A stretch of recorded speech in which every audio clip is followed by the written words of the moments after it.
سلام أملاخ نعخم يخون تخاتاتلتين عايز مدب زخونكم كلكم أحواتنا حتن كما يكأنكم زي بحبرات أمي وزب محلالف سومناوي تمرت متسحك قدسيو نلومون بحدشن أقداسن تمرت إنا متينا زلنا نزنز أطلا زلوا معالتات كأب زعبا أمتات مسلتات ملكتات متسحف قدساوي تنبيتات كما يكمزت النعو بزبل قداماي تمرت إنا كانت النع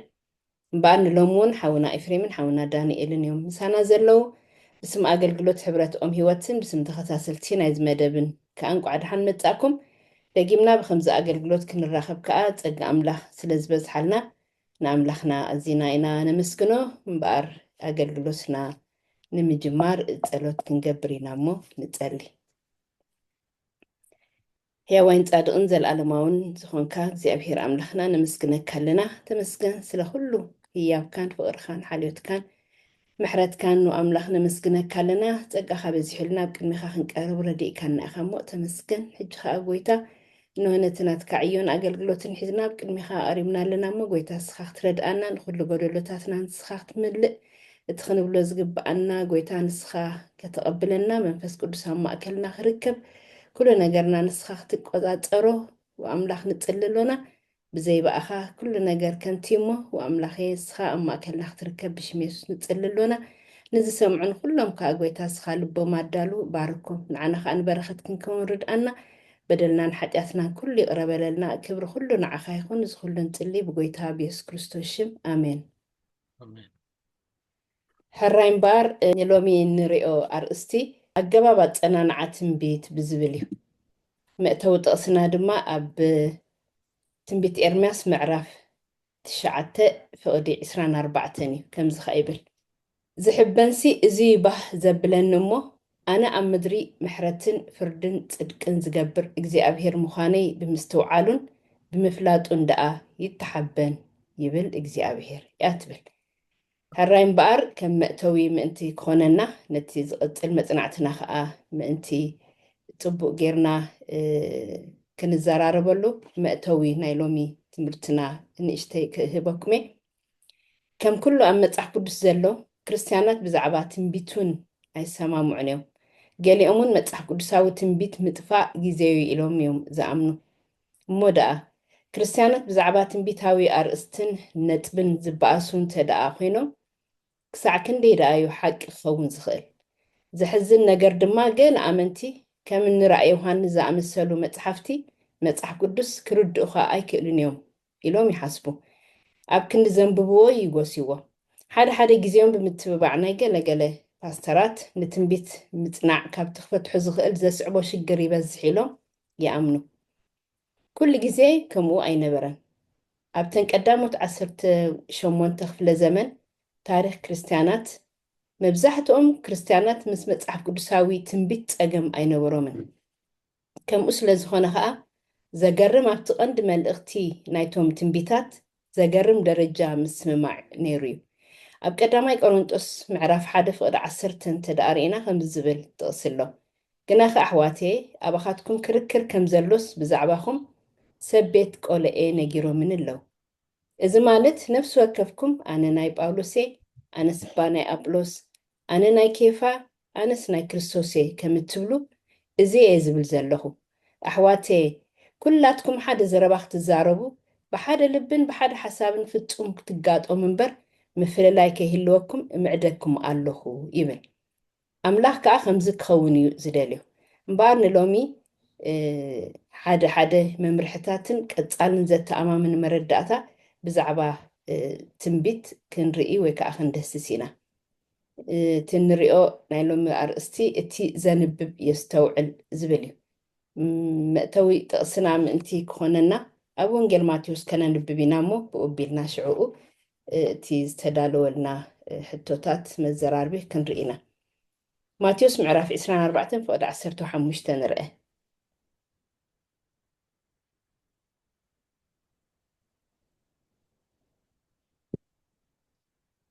ኣራይ ከም ብባየ እሳት ናይ ማቴዎስ ሞ ድሓር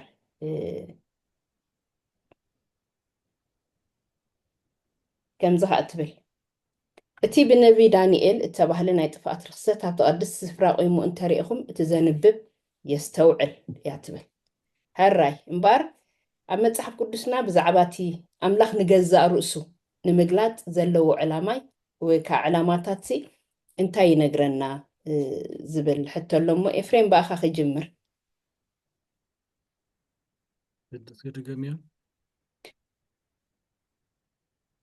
ኣብ መጽሓፍ ቅዱስና ብዛዕባ እቲ ኣምላኽ ንገዛእ ርእሱ ንምግላጥ ዘለዎ ዕላማ እንታይን ዝነግራና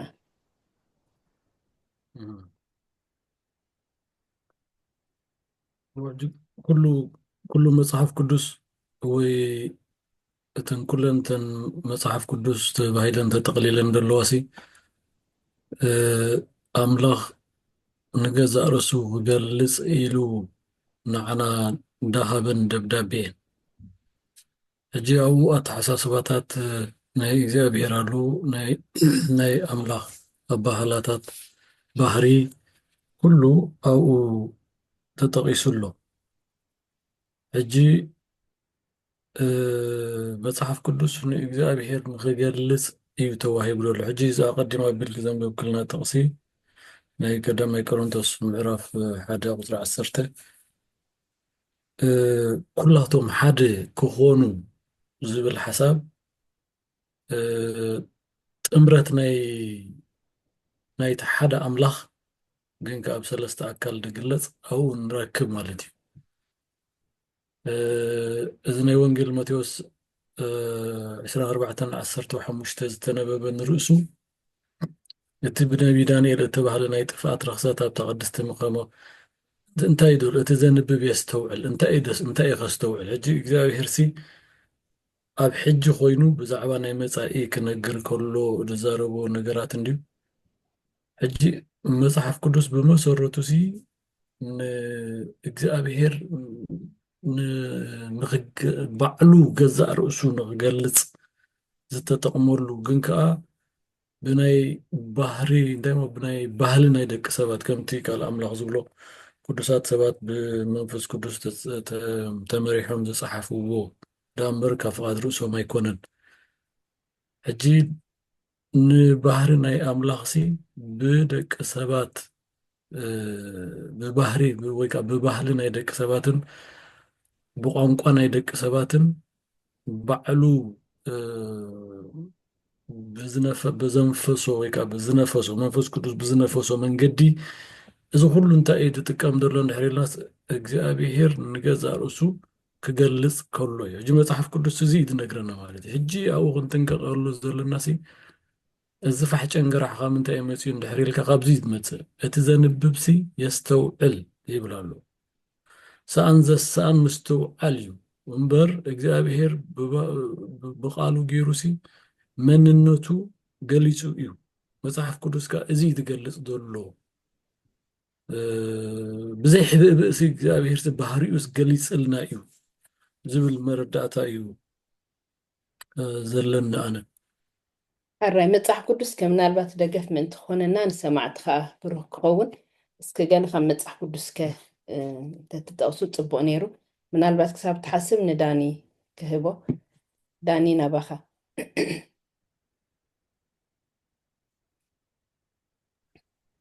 فراي قلني لي حجك كابتات قصة بقسي اتي بنبي دانيال تبعده ناي طفاءات رخصت ابتا قدس تسفرا قيمو انتريكم اتزنب يستوعل حجي بحكي نمتصحف قدوس نقال املاح كتستوعلون كتردون كتفوتون كتمرامرون ازي صبو نغريو ምክንያቱ ንነፍስ ወከፍ ጉዕዞ ህይወትና ስጉምታትና መጻኢና ከይትረፈ ለኪዑ እዝን እትን ክኸውን ኢሉ ብዘጠንቅቕ መገዲ ስለ ዝሕብረና ሕጂ ኣብዚ ብዛዕባ ሓደ ክስተት ዝዛረብ ዘሎ ጌና ኣቐዲሙ ኣብ ዳንኤል ብዛዕባ እቲ ዝግለጽ ሰብኣይ ተጻሒፉ ከም ዘሎ ንርኢ እሞ ሕጂ ሓደ ነገር ብዛዕባቲ ኣቐዲሙ ከም ዝመጽእ ተነጊሩና ዘሎ ነፍሲ ወከፍ ባህርያቱ ኣመጻጽኡ ዘርእዮ ገጸ ባህርያት ኩሉ እንተ ደኣ ኣቐዲሙ ነጊሩካ ጸኒሑ ሽዑኡ ካብቲ ዝተረዳእካዮን ዘንበብካዮን ዝተገንዘብካዮን መን ምዃኑ ንኽትፈልጥ ሓደ መንቋሕቃሕታ ክትሕዝ ይገብረካ እሞ ሕጂ ኩሉ ንምንታይ እዩ እዚ ብቓል ኣምላኽ እንዲና ክንዛረብ ንፍትን ዘለና ንዕኡ ነቲ ዝተዋህበና መምርሒታት ከዓ ኣንቢብና መርሚርና ኣስተውዒልና እኩብ ድምር ናይ ዝብምልኡ ኣብ ሂወትና ንምድሓን ዝበቅዕ ፍልጠት መንታን ክንውንን ሕጂ እዚ ከዓ ጌና ከይኮነ ከሎ ብዛዕባ እቲ ዝመፅእን ክኸውን ዘለዎ ነገራት ኣምላኽ ንህዝቡ ብዝርዝር ከም ዝነገረን ክነስተውዕል ከም ዝግባአና ግን ኣብዚኣ ልዕሊ ማንም ዝያዳ ከነድህበላ ዘኢልና እቲ ዘንብብ እንታይ ግብር የስተውዕል ኢሉ ኣሎ ሕጂ ኣብ ራእየ ዮሃንስ 1:3 እቲ ዘመን ቀረባ እሞ ኢሉ በቃ ክክሰት ዘለዎ ነገር እዩ ምክንያቱ ከም ኣገልጋሊ መጠን እዚ ነዝራእ ዝቕበል ዘሎ ኣገልጋሊ ካብ ኣምላኽ ብዝሰምዖ ድምፂ ነቲ ኣብ ቅድሚኡ ዘሎ ቅጅል ኢሉ ዝረኣዮ ኩነታት ነቲ ዘገልግሎ ዘሎ ህዝቢ መምርሒ ይህቦ ኣሎ ንኸስተውዕል ንኽርዳእ ግዚኡ መንታን ኣስተውዒሉ ንኽምርምር ዝጠቅም መልእኽታት እዩ ዝህበሉ ኣሎ ኣብ ራእየ ዮሃንስ 1:3 እቲ ዘመን ቀረባ እሞ እቲ ነዚ ቃል ትንቢት እዚ ዘንብብን እቶም ዝሰምዕዎን ነቲ ኣብኡ ተፅሒፉ ዘሎ ዝሕልዎን እንታዮም ብፁዓን እዮም ኢሉ ሕጂ እግዚኣብሔር መስገን እዚ ብፅዕና እዚ ነቶም ነዚ ቃል እዚ ኣንቢቦም እንታይ ዝገብሩ ዝምርምሩ ነፍሲ ወከፍ ነጥቢ ከይተረፈት እንታይ ክብል ስለ ዝደለየ ኢልካ ቃል ብቃል እናተረዳእካ ክትከይድ ዓብ ነገር እሞ ገራሓውና ኤፊ እውን ዘዳልወልና ጥቕስታት ክህሉ ስለ ዝኽእል ግን ሓንቲ ትውስር ኣብ ማቴዎስ 11:29-30 እንታይ ትብል ኣነ ለዋሄ ልበይ ከዓ ትሑት ኣርዑተይ ፈኪስ ፀረይ እውን ቀሊል እሞ ኣርዑተይ ፅሩ ኸባይ እንታይ ግበሩ ተማሃሩ ንነፍስኹም ከዓ ዕረፍቲ ክትረክቡ ኢኹም እግዚኣብሔር ይመስገን ሕጂ በቃ ንሕና ከም ተምሃሮ መጠን ከም ክርስትያናት መጠን ከም ሰዓብቲ መጠን ክንምሃርሲ ካብ መን ኢና ንምሃር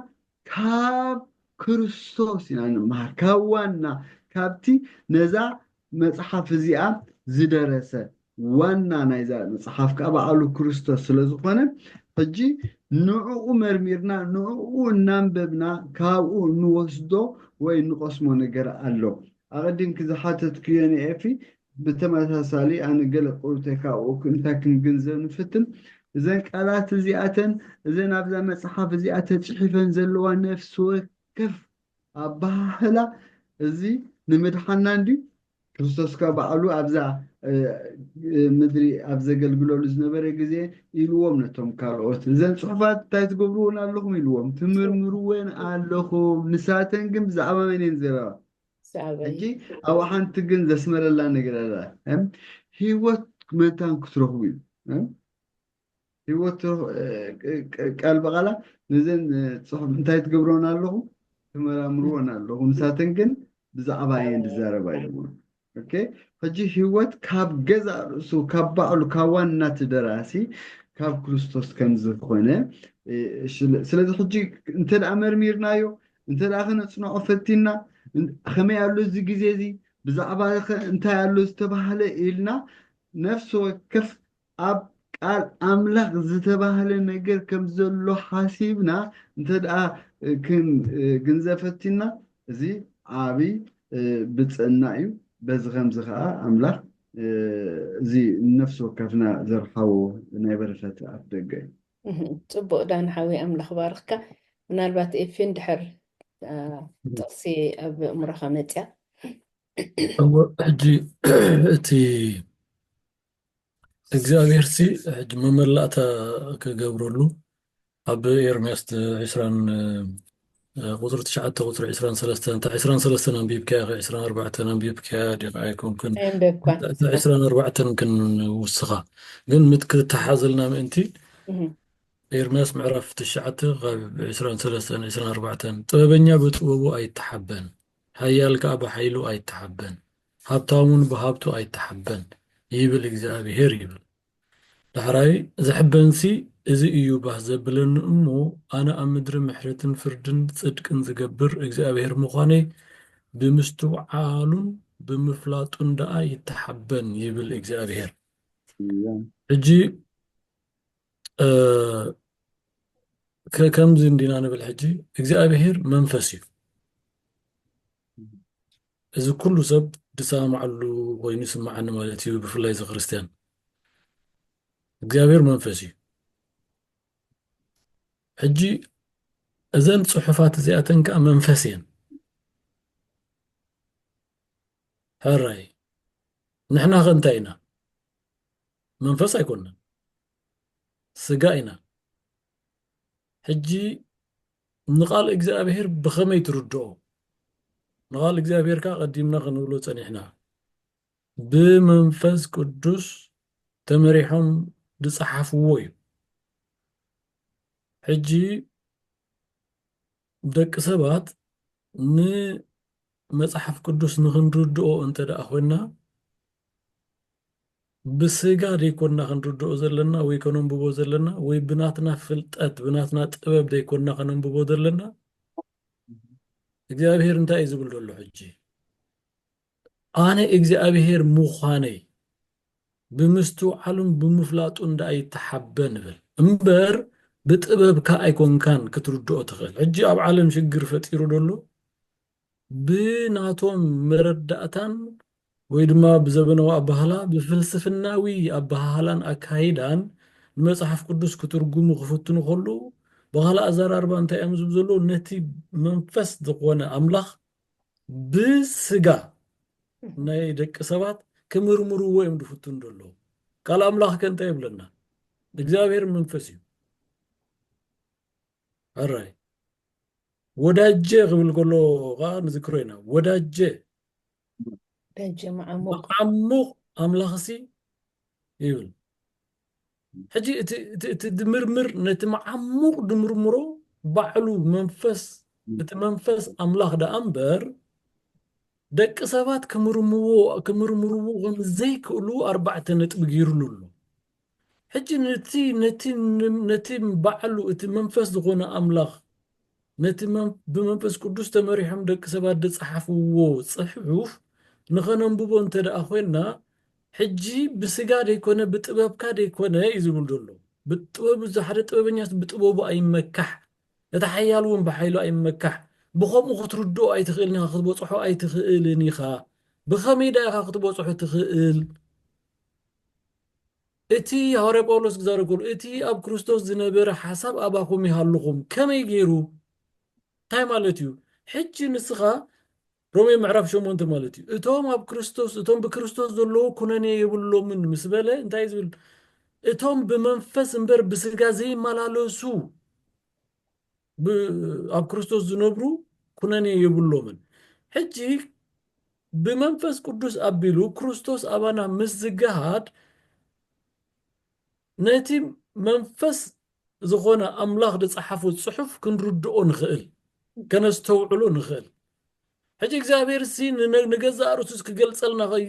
ኣሎ ቃል ኣምላኽ ከዓ እግዚአብሔር እንታይ ምዃኑ ይገልፀልና ኣሎ ንሕና ከመይ ምስ እንኸውን ኢና ንዕኡ ክንርድኦ ንኽእል ሕጂ መንፈስ ክንከውን ኣይንኽእልን 4 ነጥቢ እግዚአብሔር መንፈስ ንሕና መንፈስ ክንከውን ኣይንኽእልን ግን መንፈስ ቅዱስ ኣባና ምስ ሓደረ ነቲ ንሱ ዝፀሓፎ ነቲ ንሱ ዝሓስቦ ክንርድኦ ንኽእል ሕጂ እግዚአብሔር ይገልፅ ኣሎ ዶ ገዛእ ርእሱ ኣይገልፅን ኣሎ ኣነ ንስኻትኩም ሰማይን ምድርን ፍልልይ እዩ ዘለና ከምቲ ሰማይ ካብ ምድሪ ልዕል ዝብል ሓሳባተይ ከዓ ከምኡ ልዕል ይብል እንታይ ማለት እዩ ኣይትፈትኑ ኸማን እኮ እዩ ኣይትፈትኑ ኸማን ንኽትርድኦ ንእግዚአብሔር ንኽትርድኦ ሲ ኣይከኣልን እዩ ብስጋ ድብል ዘሎ ንኽንርድኦ ተኾይንና ግን ባዕሉ ንሱ ኣባና ክነብር ኣለዎ ፍቓድ ምስ ረኸበሲ ኣባና ክነብር ክኽእል ኣለዎ ሽዑ ኢና ንፅሑፋት ነቲ ናቱ ፅሑፋት ነቲ ናቱ ሓሳብ ብናቱ ኣባሃላ ክንርድኦ ንኽእል ስለዚ እግዚኣብሔር ብንጹር ገሊፅልና ኣሎ ጥበበኛ ብጥበቡ ኣይተሓበን 4 ነጥቢ ገይርልና ኣሎ مو سلازي سي مستوعل دبل قنقات تقييم له قلت جزي رخيبنا لنا اب دانيال رخيبنا لنا اب زون رخيبنا لنا بمستوعلو انت مستوعل قليل كي مثلنا سؤال كا اب يونيفرسيتي غير كا تستوعلو مستوعل نو نو نو نو علم وانت مهراتنا علم سي مصحف قدوس كقولصو ايكولوني سلامتي بمنفس كسع زيكون بمنفس كسع زيكون زخونه خريستيان كا بمنفس كسع زيكونه منفس يو ايكون كنت بقول له انا سب منفس كونه يقلن جن منفس قدوس ابو مسحدره نتي منفس زخونه املاح كردو يخيل بزيادة انكو طبب سلازي እግዚአብሔር نعنا مننتو ወይ ከአት በቃሉ ገይሩሲ ከመይ ክንርድኦ ከምዝ ንኽእል ገሊጽልና ኣሎ ኣብዛ ሓደ ነገር ኣሎ ክንርድኦ ዘይብልና እግዚአብሔር نعنا ፈልጠና نحنا خان እግዚአብሔር ንፈልጦ ኢና ንብል ምሽ ግን ባላንስ ይኮነን ክንትንገር ኣለና ኦ አምላኽ ፈልጠና እዩ ኦ نحنا خان አምላኽ ንፈልጦ ኢና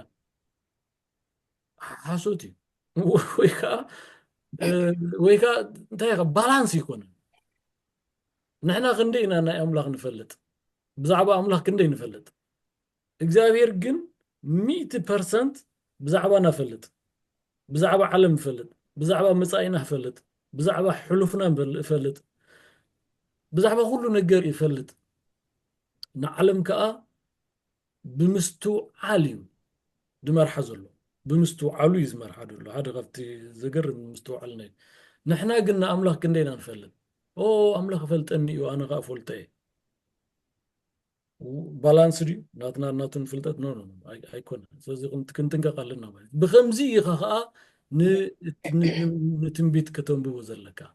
بخمزي غمردا خطركب فزي كون فحچن غراي ومنري زلن صبو يفحوي املاخ باركا بحقي املاخ نغزارو سبقالو غليصلنا علاماني املاخ نعو كم تزغبا املاخ مخانو نمفلاطي علامانا እግዚአብሔር هراي املاح كنردو يدلي بخمي مقدي انا كنردو زدلي ምናልባት መጽሐፍ ቅዱስ ብዛዕባ እዚ ከብርሃልና ይኽእል ስለዚ ኣብ መጽሐፍ ቅዱስና ብዛዕባ ርድኢት ኣምላኽ ምስናትና ርድኢት ብምንጽጻርሲ እንታይ እዩ ዝሕብረና ወይ ከዓ እንታይ ይነግረና ዝብል ሕቶሎሞ ዳንሓወይ ናባኻስ ክቐጽል درجة بوضوح مجدي في كتنكفافت سينونيرو نعمل كنردو بكاب زلن عقمي أخاخيبنا زعبا عملك زلو كجمرن كودن ولو أنا أبا رأي فانس تصحيف له ألفان أوميغان جي بردو مخنيات عملك مجمرتا يقولون مودعتا يقولون قلبتا عزيا دقا حنقول ناسي بزعبا أملاح إذن اتني لنا تنتينا كنردو أنكم فوتون زخلنا نقراتي كساب كندينا كنبتصح نخل زي بقى جنا كنجمر كلنا كنود مغانا خنحسبي قبعنا أبزي قن انتايو نا أملاح درت نا أملاخ فلتت نا أملاخ من حيل انتاي دبالي يقولون وسن دبالي يقولون فجي أزيو دروتن وحدن عام خمزة لنا نحسب قنا تزبلت أنا قريب أبزل لحد نزاحة زين أملاخ زي بقى بزلنا كنفلتو نتصعر إذا تصبقنا قريب قن نا أملاخ فليت أنا خنو ودعين خلينا نملخ فليتنا انت اودينا بحكي املخنا انتاي مالتي دروتي وسوني لك كنتا ابزناي لو متمسبتنا سدس دبلتني نحنا كم فطرات متن نت زتفطره خمان فليتنا يودعنا يام نو نت فطاري كنفلط فجي ብዛዕባ ናይ ኣምላኽ ፍልጠት ኮነን ብዛዕባ ኣምላኽ ዘለና ምርዳእ ኣዝዩ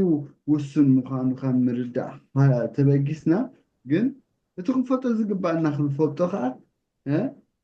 ኣምላኽ እንታይ ገይሩልና ኣሎ ከፊቱልና ኣሎ ኣርሒልና ኣሎ ክሳብ ክንድዚ ነፍሲ ወከፍና ኣብ መዝሙር ዳዊት 139 ደላዕን እታ ምዕራፍ ብምልእታ ክፈትዋ መዓት ግን ብምሉኡ ከነንብቦ ንኽእልን ዝተወሰነ ግን ከንብብ እየ ስጋብ 9 ዘለዋ ጎይታዬ ንስኻ መርመርካኒ ፈለጥካኒ እውን ኢሉ ንምቕማጠይ ንምትንሳኤ ትፈልጦ ንሓሳበይ ካብ ርሑቕ ተስተውዕሎ ጎይታዬ ሓንቲ ቃል ኣብ መልሓሰይ ከየላስ እንሆ ኩሉ ትፈልጥ ኢኻ እሞ ምኻደይን ምድቃሰይን ትምርምሮ ንብዘሎ መገዲ እውን ኣፀቢቕካ ትፈልጦ ኢኻ ንኣምላኽ ደረት ፍልጠት እዩ ዝዛረብ ዘሎ ሓደ ግዜ እቲ ኣብዚ ዘሎ ሓሳባት ኣነ ብዛዕባይ ዘይፈልጦ እኳ እዩ ደሎ ገና ገለ ክብል ምዃነይ ኣነ ባዕለይ ከይፈለጥኩ እቲ ዝብሎ እዩ ኣምላኽ ዝፈልጥ ሽዑ ጎይታዬ ሓንቲ ቃል ኣብ መልሓሰይ ከየላስ እንሆ ኩሉ ትፈልጥ ኢኻ እሞ ምኻደይን ምድቃሰይን ትምርምር ንብዘሎ መገዲ እውን ኣፀቢቕካ ትፈልጦ ኢኻ ብድሕሪትን ብቅድሚትን ከበብካኒ ኢድካ እውን ኣንበርካለይ እዚ ፍልጠት እዚ ኣዝዩ ይገርመኒ ልዑል እዩ ከርክቦ ኣይክእልን ካብ መንፈስካ ናበይ ክኸይድ ካብ ገጽካስ ናበይ ክሃድሜ ንሰማይ እንተደየብኩ ንስኻ ኣብኡ ኣለኻ መንፀፈይ ኣብ ሲኦል እንተ ኣንፀፍኩ እንሆ ንስኻ ኣብኡ ኢኻ ኣኽናፍ ወጋሕታ እንተወሰድኩ ኣብ ወሰን ባሕሪ እንተተቐመጥኩ ኢሉ ሕጂ ብምልእ በቃ ናይ ኣምላኽ ናይ እዚ ሕጂ እዚ ብምሉኡ በቃ ዳዊት ብዝተረድኦ መገዲ እዩ ብዛዕባ ኣምላኽ ገለ ክብል ፈቲኑ እቲ ኣምላኽ ብዛዕባና ዝፈልጦ ብምሉኡ ግን ዳዊት ዘርዚሩ ክገልፀልና ይኽእል ኢልና ክንሓስብ ኣይንኽእልን ስለዚ ኣብዚ ኣነ ገለ ከንብብ ከለኹ እንታይ ኢሉ ሰባት ኣብ ነቲ እስኻ ትብሎ ወይ ትጥቀመሉ ቋንቋ ዘይሰምዑ ሰባት ኣብ መንጎኦም ኮንካ ገለ ክትብል ደሊኻ እሞ ዝርዳእካ ሰብ ክትስእን ከለኻ ገለ ዘድልየካ ነገር ሃልዩሲ ብዛዕባ ዘድልየካ ክትሓትት ከለኻ እቶም ኣብቲ ከባቢኻ ዘለዉ ሰባት ከዓ ምንም ብዛዕባ እንታይ ትብል ከም ዘለካ እንተደኣ ዘይርድኦም ኮይኑ ብጣዕሚ ንዓኻ ኣሸጋሪ ነገር እዩ ገለ ክትብል ከም ዝደለኻ ብኩነታትካ ኣስተቢሎም ክኾኑ ይኽእሉ እዮም ገለ ትጠልብ ከም ዘለካ ተረዲኦምካ ክኾኑ ይኽእሉ እዮም ብዛዕባ እዚ ናይ ቋንቋ ፋሃም ጭንግራ ሓደ ግዜ ኣብ መፅሓፍ ቅዱስ ኣብዚ ናይ ባብል ኣጋጣሚ ንዝክር ኢና ሓደ ካልእ ይሓትት እቲ ዝወሃቦ ግን ካልእ ምስኮነ በቃ ሰብ ነንዝርድኦ ተሓባቢሩ ጥራይ ነናቱ መገዲ ከም ዝገበረ ነስተብህል ኢና ሕጂ ኣብዚ ሓንቲ ነገር ኣላ ኣምላኽ ከዓ ንፍጥረቱ ንህዝቡ ንዓና ነቶም ብደሙ ዝዓደገና ገለ ክብለና ከም ዝደሊ ዘሎ ክንሓስብ ዓብ ነገር እዩ እንተኾነ ግን ከምቲ ዘለዎ ከምቲ ብብዙሕ ነገራት ገይሩ ዝዛረበና ከምቲ ዘለዎ ጌርና ግን እንታይ ኣይኮናን ኣይንርድኦ ኢና ዘለና ከምቲ በቃ ሰባት ብምንቅስቃስካ ብስምዒታትካ በቲ ተርእዮ ዘለካ ናይ ዝተፈላለዩ ዓይነት ምንፅብራቕ ገለ ክትብል ከም ዘለካ ተረዲኦምካ ግን እንታይ ከም ዘለካ ዘይፈልጡካ ክሳብ ክንድኡ ኢና ንኣምላኽ እንታይ ነዚ ህዝቢ እዚ ነዚ ፍጥረት እዚ ይብል ከም ዘሎ ከነስተብህል ዘይከኣልና ሕጂ ግን ኣብ ሓደ ነገር ክንበፅሕ ዝግባአና ነገር ብዝተኻለና መጠን ምስተቀዲምና ዝበልናዮ ነዚ ፅሑፍ እዚ ነዚ ቃል እዚ ነፍሲ ወከፍ ንትንቢት ክንምርምሮ ክንክእል ኣለና ኣምላኽ ካባና እንታይ ይፅበ ከም ዘሎ መንታን ሓሲብና ካብኡ ዓብ ናይ ምድሓን ኣፍደገ መንታን ክንቅበል ፅቡቅ ዳን ሓዊ ኣምላኽ ባርኽካ ኣራኢፍን ኣባኻ ኸይድ መዝሙር ዳዊት 147 ቁጥሪ 5 ከንብብ ከምዚ ይብል ጎይታ ዓብይ እዩ ሓይሉ ብርቱዕ እዩ ንምስትውዓሉ ወሰን የብሉን ይብል ሕጂ እውን ናባይ ናብታ ኣምባላንስ ዝኾነ ናትና ምፍላጥን ናይ ኣምላኽ ምፍላጥን ኣምባላንስ ድዩ ስለዚ እግዚአብሔር ኩሉ ፈለጥ ሕጂ ንምንታይ ኢና ከምኡ ንብል ዘለና እዚ ንጅምሮ ዘለና መጽናዕቲ ናይ መጽሓፍ ቅዱስ ንትንቢት ከመይ ጌርካ ከም ተጽንዖ እዩ ኣብ መጽሓፍ ቅዱስ ዘሎ ትንቢታት ከመይ ጌርካ ኢኻ ተጽንዖ ናይ ባሕቂ ቁኑዕ ድዩ ወይ ክውን ዲኸ በብዓይነቶም ምስልታት ምልክታት ኣለዉ ኣብ መጽሓፍ ቅዱስና ብዘይካ እቲ እግዚአብሔር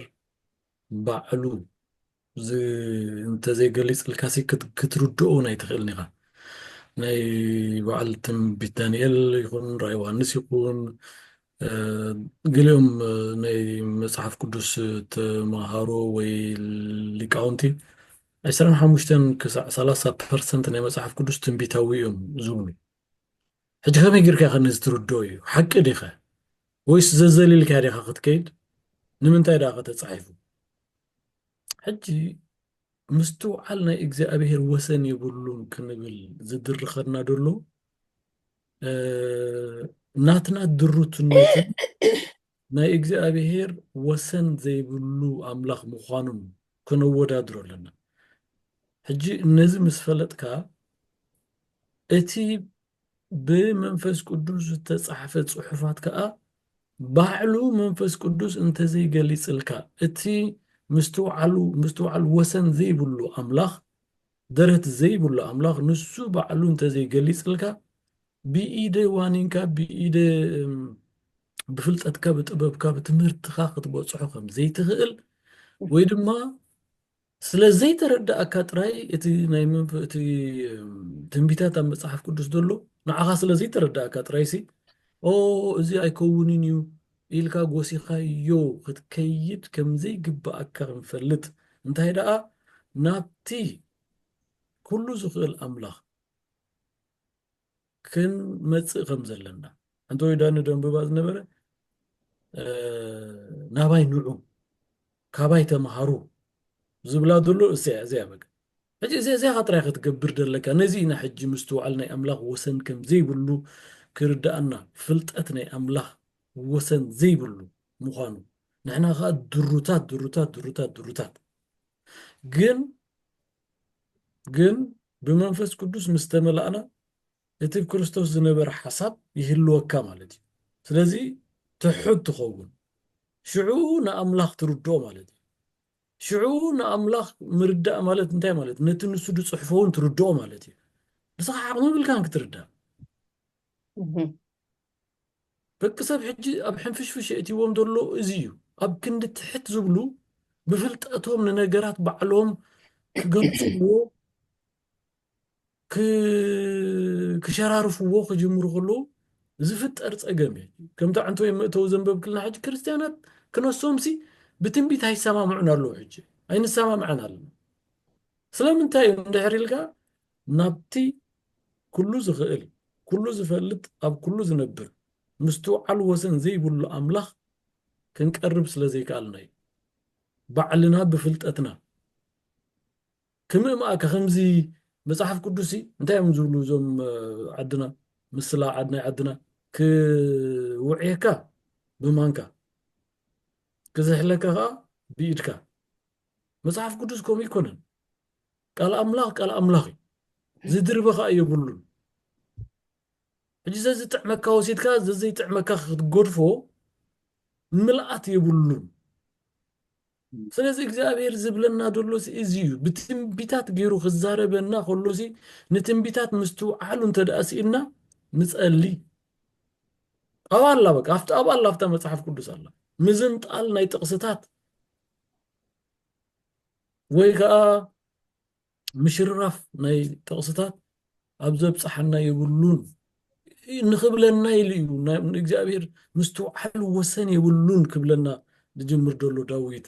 139 ይኹን 147 ደሎ ካልእ ጥቕስታቱን ብብዝሒ ኣሎ እዩ ከምኡ ክገብር ከንብበና ዝኽእል ስለዚ እግዚአብሔር ባዕሉ ይገልጸልና ኣሎ ይርዳእና ኣሎ ክንርድኦ ይደሊ እቲ ዋና ነገር ክንርድኦ ይደሊ ግን ስጋና ክርዳእ ኣይክእልን እዩ እቲ ቀንዲ ነገር ክንፈልጥ ኣለና ነብስና ክንፈልጥ ኣለና ሽዑኡ ናብኡ ንቕረብ ጽቡቕ ኣምላኽ ባርኽኩም ብሓቂ ኣገዳሲ ትምህርቲ እዚ ሐዋርያ ጴጥሮስ ምስ የሱስ ክዘራረብ ከሎሲ ካብቲ ዝተረድኦ ነገር ናበይ ሞ ክንከይድ ኢና ንስኻ ናይ ዘለኣለም ሂወት ቃል ኣለካ ኢልዎ እሱ ሕጅቲ ንኣምላኽ ክንርድኦ ዘድልየና ነገር ንሱ ናይ ዘለኣለም ሂወት ቃል ከም ዘለዎ ሓንቲ ጥቕሲ ከየንበብኳ ክሓልፍ ዘይደሊ ኣብ ቀዳማይ ዮሃንስ ዘላ ጥቕሲ ምዕራፍ 3 ፍቕዲ 19-20 ብሓንሳብ እየን ደለዋ ምንም እኳ ልብና እንተነቐፈና ኣምላኽ ካብ ልብና ዝዓብን ኩሉ ዝፈልጥን ስለ ዝኾነ ይብል ንልብና ኣብ ቅድሚኡ ነህድኣዩ እሞ ካብ ሓቂ ምዃንና በዚእና ንፈልጥ ይብል ስለዚ ብቅድሚ እግዚኣብሔር እቲ ህድእ ክንብል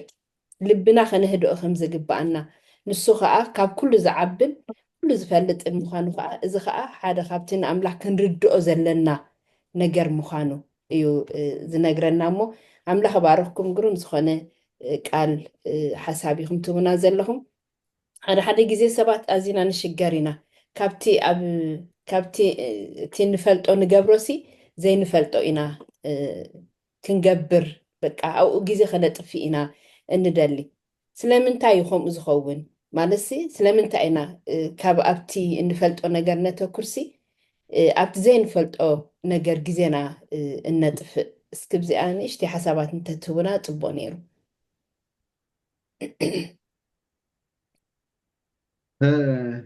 استيل أبتا زنخت على استناد لنا مش حكي هو أنا حجي بتعمي تا ما بقى سيتنا يلو مع أنت تمرتنا أنت أستوي لنا لا بتعمي عزيا قداسيتنا قريا حجي بزوح زخبنا كان سب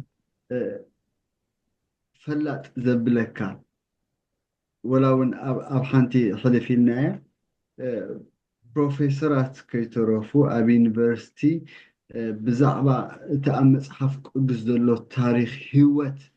تأوزلو سنة مقبار تأوزلو نه هيوت ممرفتات نتو مهارون كومبوبوون كختلوون سي يقبروون انتو خونقن بمولو تأمل صحف قدس دلو تاريخ انتا يقبروون أي أمنوون انتا يكبلي لهم يوم كومو زقبرو أنا حدا سبسي ندقو نبيت كريستيان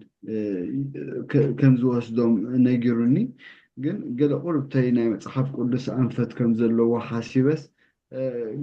قال بزعبه وكن زار مسفتنا أنا بزعبه مصحف قدس أي تزاربني حجي بكا كنا مفترو بزعبه مصحف قدس كسمع كونه كزارب من بهاجد بهالي يقول أنت هنا ندقو نبيت كريستيان كل جزء حزوان يخيد أفتح قدي فون زخيد أم ودعتها أنت تلوم دينا بيت زخيد جن أنت نجر زترد نجر أنت الله إن إذا خبابن إذا جزين أزي سلزفرهم أنت وحده دقو إذا سنة مقبار هاللي وون كعبي إلو حاسيب يكون زخيد أجي كال نسو كفلطو ويدما كمسب بزعبا كال عينت فلطت دليبو هيوتو خمرخ زغاي يلو عينت غويا جن اللو اوكي جن تا دستبل سب كنيتلو كحبنلو ويدما بقى اتزمكح يلو اب حدا وتا تصحيفلو انت يلوسي ازي يبهز بلني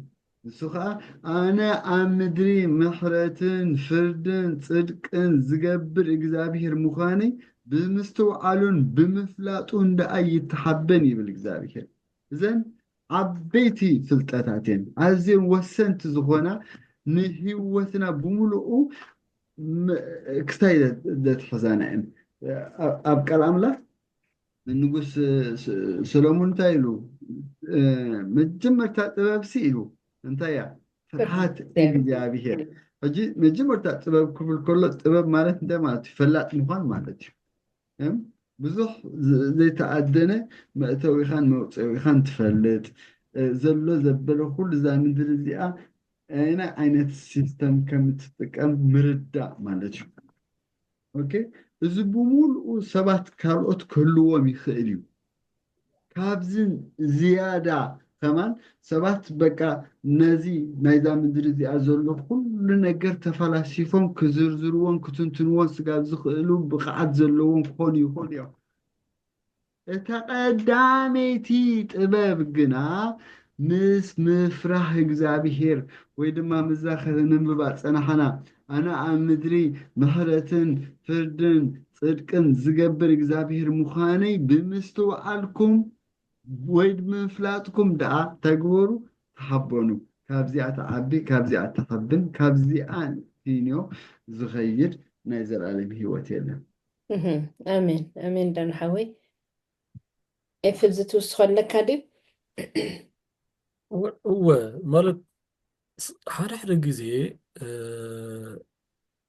እንታይ እዩ ዝበሃል ሕጂውን ምስላ ናይ ዓድና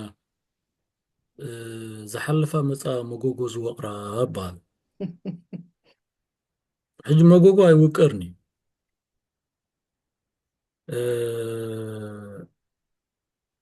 ግን ዝሓለፈ ሰብ እንድዩ ወሓለ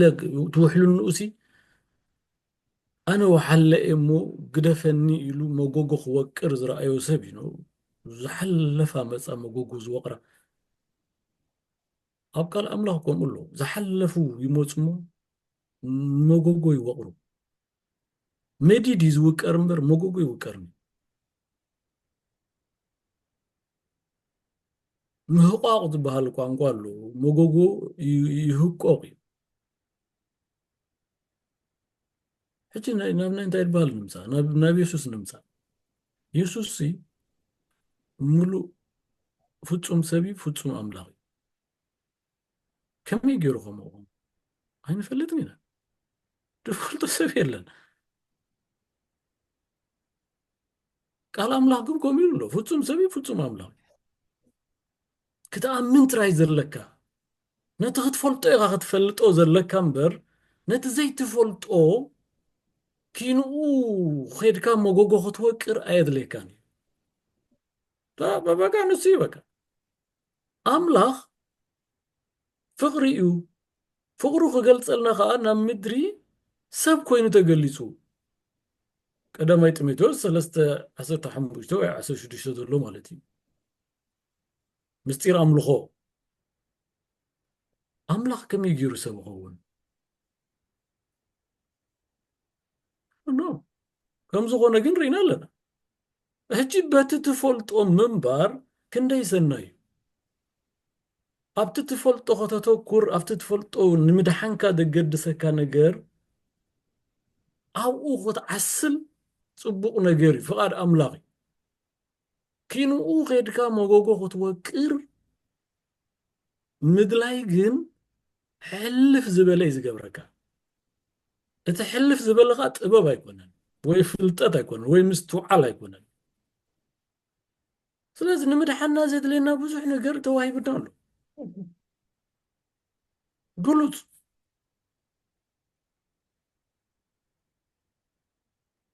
ኣሜን ካብዚ ንላዕሊ ነገራት ምፍሓሓርን ምኽያድን ኣየድልየካን እዩ ንመፅሓፍ ቅዱስ ከም ዘለዎ ተቐቢልና ከም ዘለዎ ብመንፈስ ቅዱስ ተሓጊዝና ኣፅኒዕና ንነብስና ድሒና ንኻልኦት ንምድሓን ከነብቅዕ እግዚአብሔር ይሓግዘና እየ ዝብል ኣሜን ኣሜን ኣምላኽ ባርኽኩም ኣብ ምናልባት ኣብ ሲኢንያታ ጥቕሲ ክትብሉ ከለኹም ትመፀኒ ነይራ تقلوت نعخمن ندقخمن تبهيدو تتصحف له تي نهمية 29 ወይ ዘዳግም 29 حرين تنببا ጽቡቕ ነይሩ ስለዚ ኣብቲ ተገልጸልና ጥራይኡ ከነተኩር ከም ዘለና እምበር እቲ ዘይተገልጸ ኣይተገልጸን እዩ እስኪ ንረኣያ እሞ ምናልባት ኣከይዱ ቆይዱ ይመስለኒ እወ እቲ ስውር ነገር ዘበለ ናይ እግዚኣብሔር ኣምላኽናይ ኩሉ ቃላት ዝሕግዝ ምእንቲ ክንገብር እቲ ግሉፅ ንዘለኣለም ንኣና ንደቅናን እዩ ተባሂሉሉ ስለዚ ኣብቲ ዝተገልጸልና ጥራይ ኣብቲ ንፈልጦ ጥራይ እንተደኣ ነርና ንምባል እዩ ኣብኡ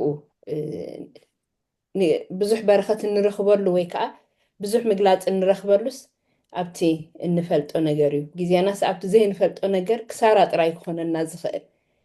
እሞ ከምቲ ቃል ኣምላኽ ዝብለና ናብቲ ተገልፀልና ጥራይ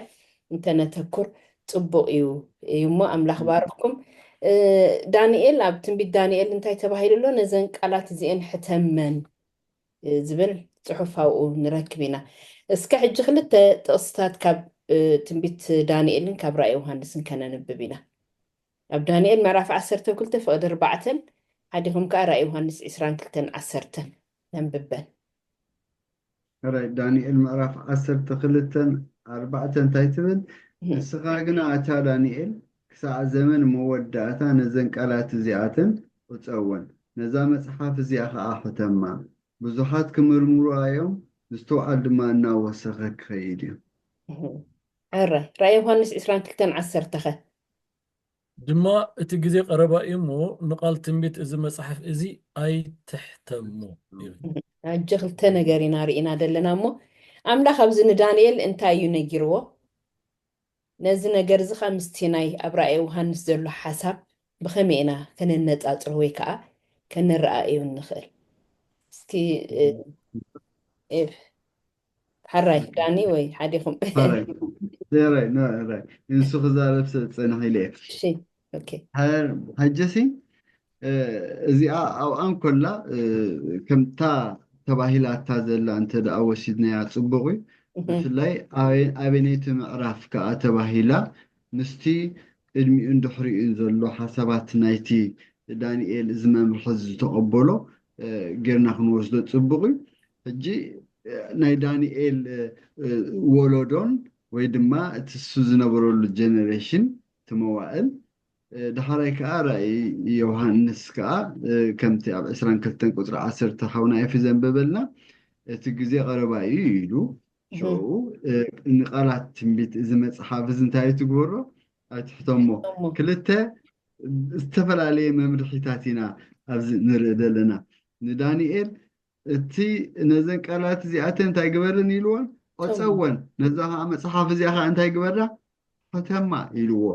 ሕጂ ኣብ መወዳእታ ኣብቲ ግዜኡ ኣብ ዝኣኸለሉ እዋን ግና ብዙሓት ክምርምርዎ እዮም እንታይ ከዓ ምስትውዓል ድማ እናወሰኸ ክኸይድ ኢሉ ካብዚ ተበጊሶም መቸም ኣብዚ እዋን እዚ ምስትውዓል ጥራይ እውን ኢልና ክንጎፃ ኣይንኽእልን ኪኖ ምስትውዓል ወይ ድማ ሰባት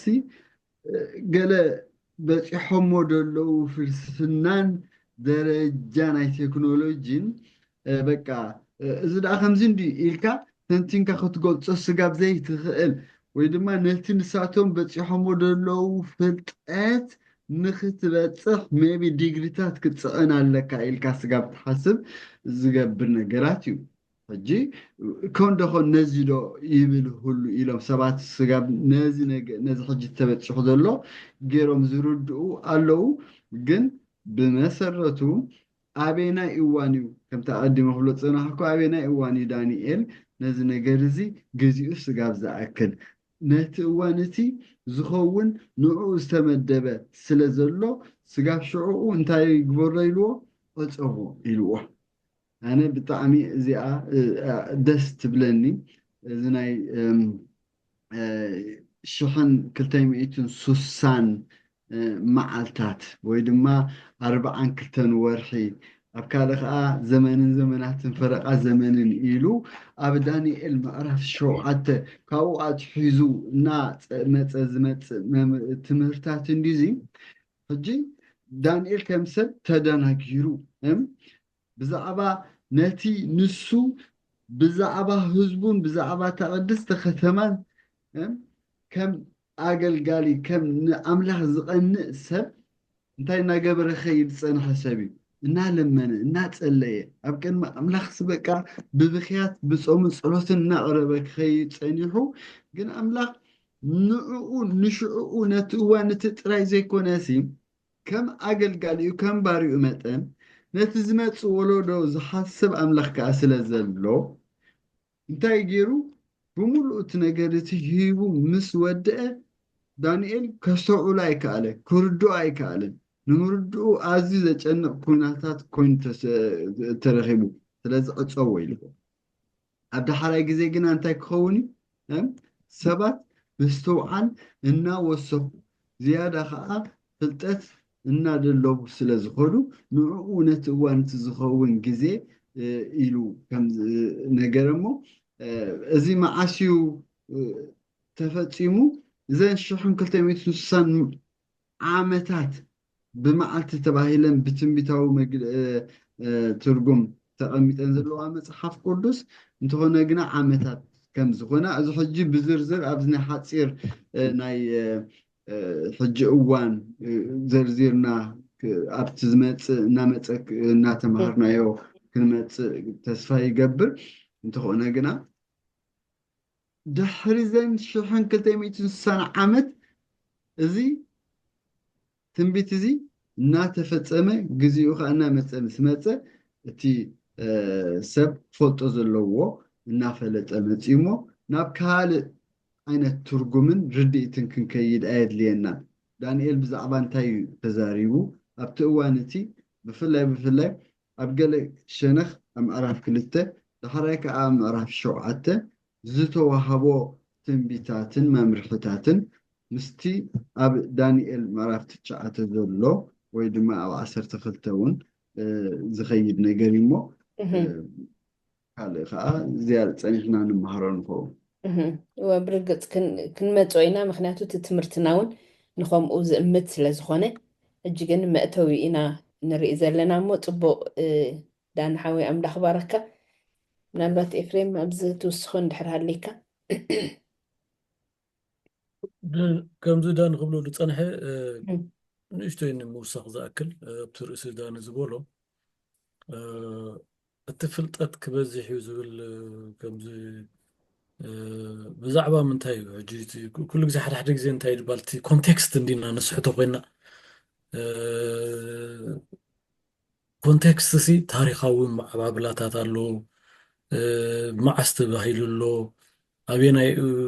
كنتا تباهيلو نمن تباهيلو زبها القنقطات كلهم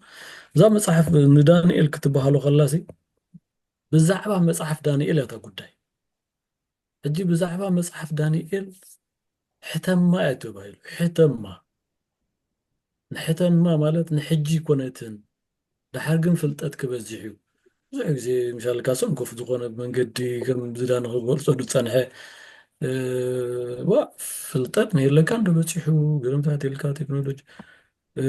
قدم 30 عام دنبرو تكنولوجي حجي دولو تكنولوجي سماي مدرني بسون تخوين معك انا ناي فلطت يلون دوسدو خونو قلقله سبات تقاقيم له مالتي قدم 30 عام دنبرو فلطت بزيح دوايلوس حجي غاد 30 عام كا خالق فلطت مسيو حجي اي دبها كامل سيغا حجي دحر 10 عامت انتي كخون معبالتات ناي تكنولوجي نفلطو نغير يلن حجي تكنولوجي زملكتون ايكونن زتمرتي بزعبا مصحف دانيال ابرا يوحنس كا كيدخا حجي غلوصو يلو قل عيو خاي تغزي بصي تغزي قربا يقا حجي نحسبو اب مصحف قدوس سأن مفلاطهم دق سبات زتغاغيو وغيغاتات كسا حجي نسباس دم يمدلو نسبون كم وحج وسيدو دلو زناي سنبت غداي الله بعابي بعلم حجي سنبت رقيصه سنبت املاح رقيصه نبي اتبعل دلا نحيلكا ساندي دبال اوهود دبال معلتي تايل بال غيركا ابي ناي ترخيبو دنقرنا ناي مصحف قدوس ويكا دنقرنا ناي دق سبات ማሃይምነት ደይጥፍኡ ሰባት ዝፈጠርዎ እዩ ኦፍ ኮርስ ብድሕሪ መጋረጃ ሰይጣን ኣሎ ካብኡ ብዝኸፍእ መገዱ ከዓ እንታይ መፂኡ ከዓ ምዉታት ናይ ምዉታት ነገራት መፂኡ ምዉታት ከዓ ነፍሲ ትመውትነ ስለዚ ዝሞተ ሰብ ክጸድቕ ይድለሎ ሕጂ ዝሞተ ሰብ ክጸድቕ ድሓር ሓደ መጽንሒ ዶ ገለመታት ተባሂሉ መጽሓፍ ቅዱስ ዝበሃል የለን ኣብዚ ሕጂ ፍልጠት ክበዝሕ እዩ ማለት ኣብዚ ዳሕራይ እዋን ኣብዚ ዘበና ዘለናዮ ብዛዕባ ዳንኤል ነቲ ሓቂ ልዕልዕልዕልዕ ኢሉ ተገሊጹ ሲ ኣባይ ናባኹምን በፂሑ ንሕና ኸባን ብወገንና ሲ ናብ ማስ ሚድያ ናብ ሶሻል ሚድያ ንዝርግሖ ኣለና እሱ ነቲ ናይ መጽሓፍ ዳንኤል ትንቢታዊ ኣገላልጻ በቲ ብመንፈስ ቅዱስ ዝተጻሕፈ ጽሑፍ ሕጂ ብመንፈስ ቅዱስ ተሓጊዞም ሰባት ኣጽኒዖም ሲ ተገሊጹ ሲ ምስ ኩነታትን ታሪኽን ናይ ዓለም ተገናዚቡ ኸይዱ ሲ ብዘየዳድ መገዲ ድቕ ዝበለ ሓቂ ተገሊጹ ሕጂ ንሕና ነዚና እንታይ ባል ንገብር ዘለና ነዚና ናብ ሶሻል ሚድያ ንእውጅ ዘለና ደይፈለጠ ይፍለጥ ደይሰምዐ ይስማዕ እዚ መጽሓፍ እዚ ዕጾፉ እንታይ ዕጾዎ ዝበለ ብዛዕባ ካልእ ኣይኮነን ብዛዕባ እታ ናይ ዳንኤል ትንቢት እዩ እዚ ኩሉ ዳንኤል ክትቆሶ ዝኾነ መዓልትታት እዚ ናይ 2300 ቤት መቅደስ ክትነጽያ ለይትን መዓልትን ምስኮነ ክትነጽያ ዝብል ቋንቋ እዚ ብሙሉኡ ተገሊጹ ሕጂ ተገሊጹ ዶ ይተገልጸን ኣብ እዋኑ ኮን ዳንኤል ኮይ ተገልጸሉ ሕቶም ሞ ተባሂሉ ሕጂ ተቐሊዒ ዶ ክልዕልዕ ኢሉ ዘይተቐልዓሎም ሰባት ከለዉ ዶ መሊኦም ከመይ ገይሮም መሃይምነት ናይ መጽሓፍ ቅዱስ ኣይጥፍኡን ብገሊኦም ብዝበልዎም ከይዶም ብጌጋ ብዝበልዎ ከይዶም ባዕሎም ክምርምሩ እኳ ኣይከኣሉን ሕጂ እዝኒ ዘላቶ ይስማዕ ሕቶ ዘለዎ ኸይሕተት እቲ መልሲ ኣብኡ ኣሎ ስለዚ ነዚዩ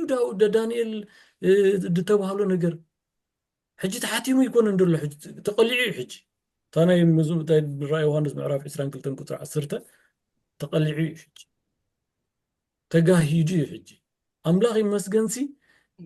ንሓሶት ከነቃልዓሉ ንኽእል ሓቂ ኣብ ባዕሉ ኣብ መጽሓፍ ቅዱስ ኣሎ እንተደሃሲስናዮ ማለት ስለዚ ኢና ኸ ንድህሶ ዘለና ስለዚ ተስፋ ገብር ኩሎም ተዓዘብትን ሰማዕትን ነዚ ሰሚዖም ናብ ሓቂ ክምለሱ ጽቡቕ ኣምላኽ ባርክኩም መጽሓፍ ቅዱስ ንሕድሕዱ ዝጻረር ኣይኮነን እኳ ደኣ መጽሓፍ ቅዱስ ንሕድሕዱ እንታይ ዝኸውን ዝሰማማዕ ምክንያቱ መንፈስ ኣምላኽ ዝነፈሶ ጽሑፍ ተባሂሉ ስለ ዘሎ ስለዚ ኣብ ዳንኤል ተጻሕፈን ኣብ ራእይ ተጻሕፈን ክልቲኡ ዝጻረር ኣይኮነ እቲ ሓደ ነቲ ሓደ ዝድግፍ ምዃን እዩ ስለዚ ምናልባት ብጌጋ ርድኢት ንዝርድእዎ ነዚ ቃል እዚ መንፈስ ኣምላኽ ክጽውዕዎ ወይ ከዓ ንመንፈስ ኣምላኽ ክደልይዎ ኣለዎም እሱ ምግላፅ ዝህብ ምክንያቱ እቲ ዘንብብ የስተውዕል ተባሂሉ ተጻሒፉ ስለ ዘሎ እቲ ምስትውዓል ከዓ ኣብኡ ከም ዘሎ እዩ ኢና ክንመሃር ፀኒሕና ነቲ ቃል ምጽናዕ ከመይ ጌርና ኢና ነቲ ቃል ነጽንዖ ንናይ ቃል ነቲ መንፈስ ኣምላኽ ዝነፈሶ ጽሑፍ እዩ እሞ እስኪ መጽሓፍ ቅዱስ ትንቢት ናይ መጽሓፍ ቅዱስ ትንቢት ብኸመይ ከነቕርቦ ከም ዘለና መጽሓፍ ቅዱስ እንታይ ዝምህረና እቲ ሓቶ ተረዲኣትኩም እንድሕር ኮይና ንናይ መጽሓፍ ቅዱሳዊ ትንቢት ብኸመይ ኢና ከነቕርቦ ዘለና መጽሓፍ ቅዱስ እንታይ ዝብለና ኣብዚ እንታይ ዝምህረና እስኪ ጥቕስታት ብምድጋፍ ገለስ ክበሉላ ዳንሐዊ ሕራይ ሕጂ ሲ ብጣዕሚ ጽቡቕ እዩ ኣቐዲሙ ኤፊ ልክዕ ምዛ ኣርእስቲ ትኸይድ እዩ ሓሳባት ክኸይድ ፀኒሑ እቲ ዳንኤል እዚ መምርሒ እዚ ክወሃቦ ከሎ ንሽዑኡ እቲ ግዜኡ ስለ ዘይኣኸለ ሕተሞ ወይ ዕፀዎ ተባሂሉ ክበሃሉ ከሎሲ እቲ ቅድሚኡ እንድሕሪኡ ዘሎ ወይ እቲ ኩነታት ንምንታይ ከተባሂሉ ኣብ ግዜኡ እንታይ ታሪክ ወይ ድማ እንታይ ዓይነት ባክግራውንድ ነይርዎ ናይቲ ሽዑኡ ንክበሃል ዝዘርሖ ነገራት ክንሓስብ ጽቡቕ እዩ ተመሳሳሊ ኣብዚ እዋን እዚ ብፍላይ ከዓ መጽሓፍ ቅዱስ ብዝተፈላለየ መገዲ እናተረድአ እናተተርጎመ ሰባት ከም ድሌቶም ገይሮም ከዓ ንጥቕምታቶምን ንረብሕኦምን እናሰበኹ ብብዙሕ መገዲ ነቲ ሰብ ኣንፈቱ የስሕትዎ ከም ዘለዉ ርዱእ ነገር እዩ። ብፍላይ ከዓ ሎሚ ብዛዕባ ዝኾነ ይኹን ኣብ ከባቢና ዝኽሰት ነገራት እናሰማዕና እናተዓዘብና ንነብር ሰባት ኢና። ሕጂ ነቶም ምስ መጽሓፍ ቅዱስ ኣዝዩ ቀረባ ርክብን ግቡርን ዘለና ሰባት እንተ ደኣ በቲ ንሪኦ ነገር እንደናገር ኮይና ዝያዳ ክንህርቱት ምዃንና ክንሓስብ ይግባአና። ሕጂ እንታይ ኢሉ ሰባት ዝኾነ ይኹን ነገራት ምስ ተዓዘቡ ልክዕ ነቲ ዝተዓዘብዎን ዝሰምዕዎን ኣበይ ከናድይዎ ይፍትኑ፣ ኣብ መጽሓፍ ቅዱስ ከናድይዎ ይፍትኑ። እዚ ስቕ ኢሉ ዝመፅእ ነገራት ኣይኮነን ይብሉ። እዚ ብዘይ ናይ ኣምላኽ ኣፍልጦ ኣምላኽ ኣቐዲሙ ብዛዕባ እዚ ነገር እዚ ዝበሎ ነገር ክሃለዎ ዝመፅእ ነገር ኣይኮነን ኢሎም